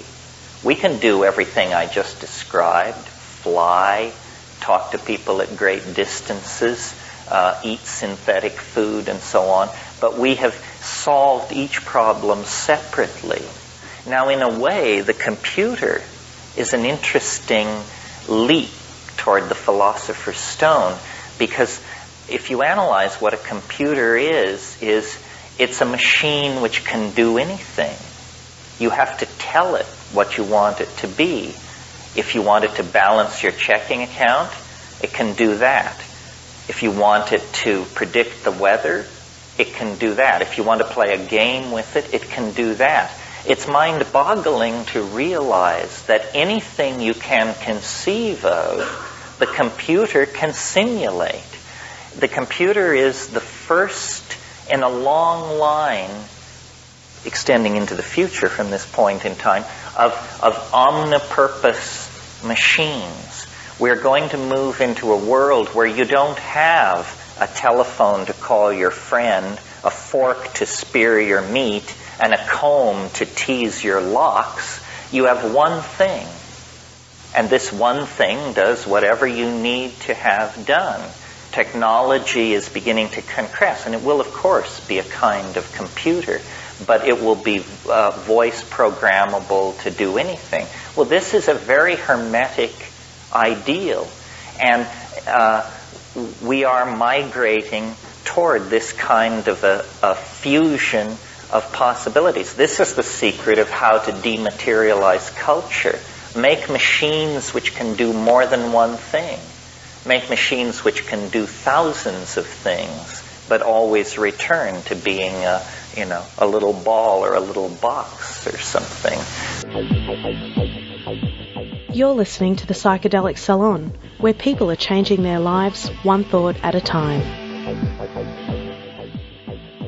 Okay, I'll bet that when Terence was just now comparing a computer to the philosopher's stone, that you thought of the iPhone too. I guess that once you can take a shower under it and then fly it somewhere, and after that eat a bit of it, then Steve Jobs and those great Apple wizards will have accomplished what alchemists have been attempting throughout history.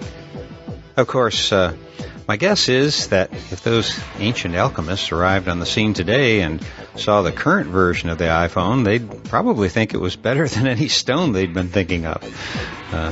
I don't know why I'm even talking about an iPhone. I don't even have a cell phone, let alone an iPhone. But seems like all my coolest friends seem to have one, so I'm sure the alchemists would like it too. Also, I was interested in hearing Terence talk about how the establishment did its best to squash out any new words that the hippies came up with, and they did that as a way to keep their culture from evolving. And that reminded me of a conversation I had about 5 years ago when I was just about ready to launch this podcast. I was talking with a gay friend of mine, and I mentioned that I was thinking of maybe avoiding the word psychedelic and call it the entheogen lounge or something like that, because the word psychedelic was so loaded with negative connotations by the mainstream. And his reply was that whatever word I decided to use would also be taken away from me unless we claim that for ourselves. And his example was the way the gay community took the word queer back and then used it with pride. And so I stuck with psychedelic, and now that it is once again regaining respectability, I'm very thankful for that advice. Just now hearing what Terence had to say about it makes me understand what really good advice that truly was. Okay, now I've got to ask, what did you think about Terence's very detailed description of a machine elf being more like a sentence or a pun than something material? Now, if you can make any sense at all out of that, I'd sure like to hear about it.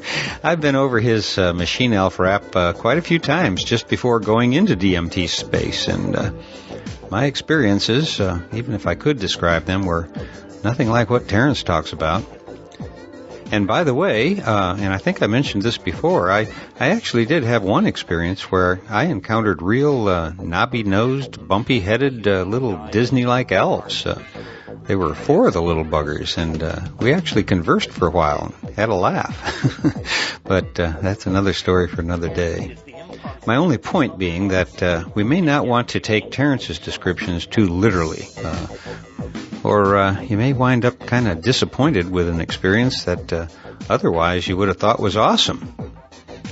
Now, rather than chat around here anymore, I'm going to get back to reviewing the last hour of this workshop and try to get it online for you in the next couple of days.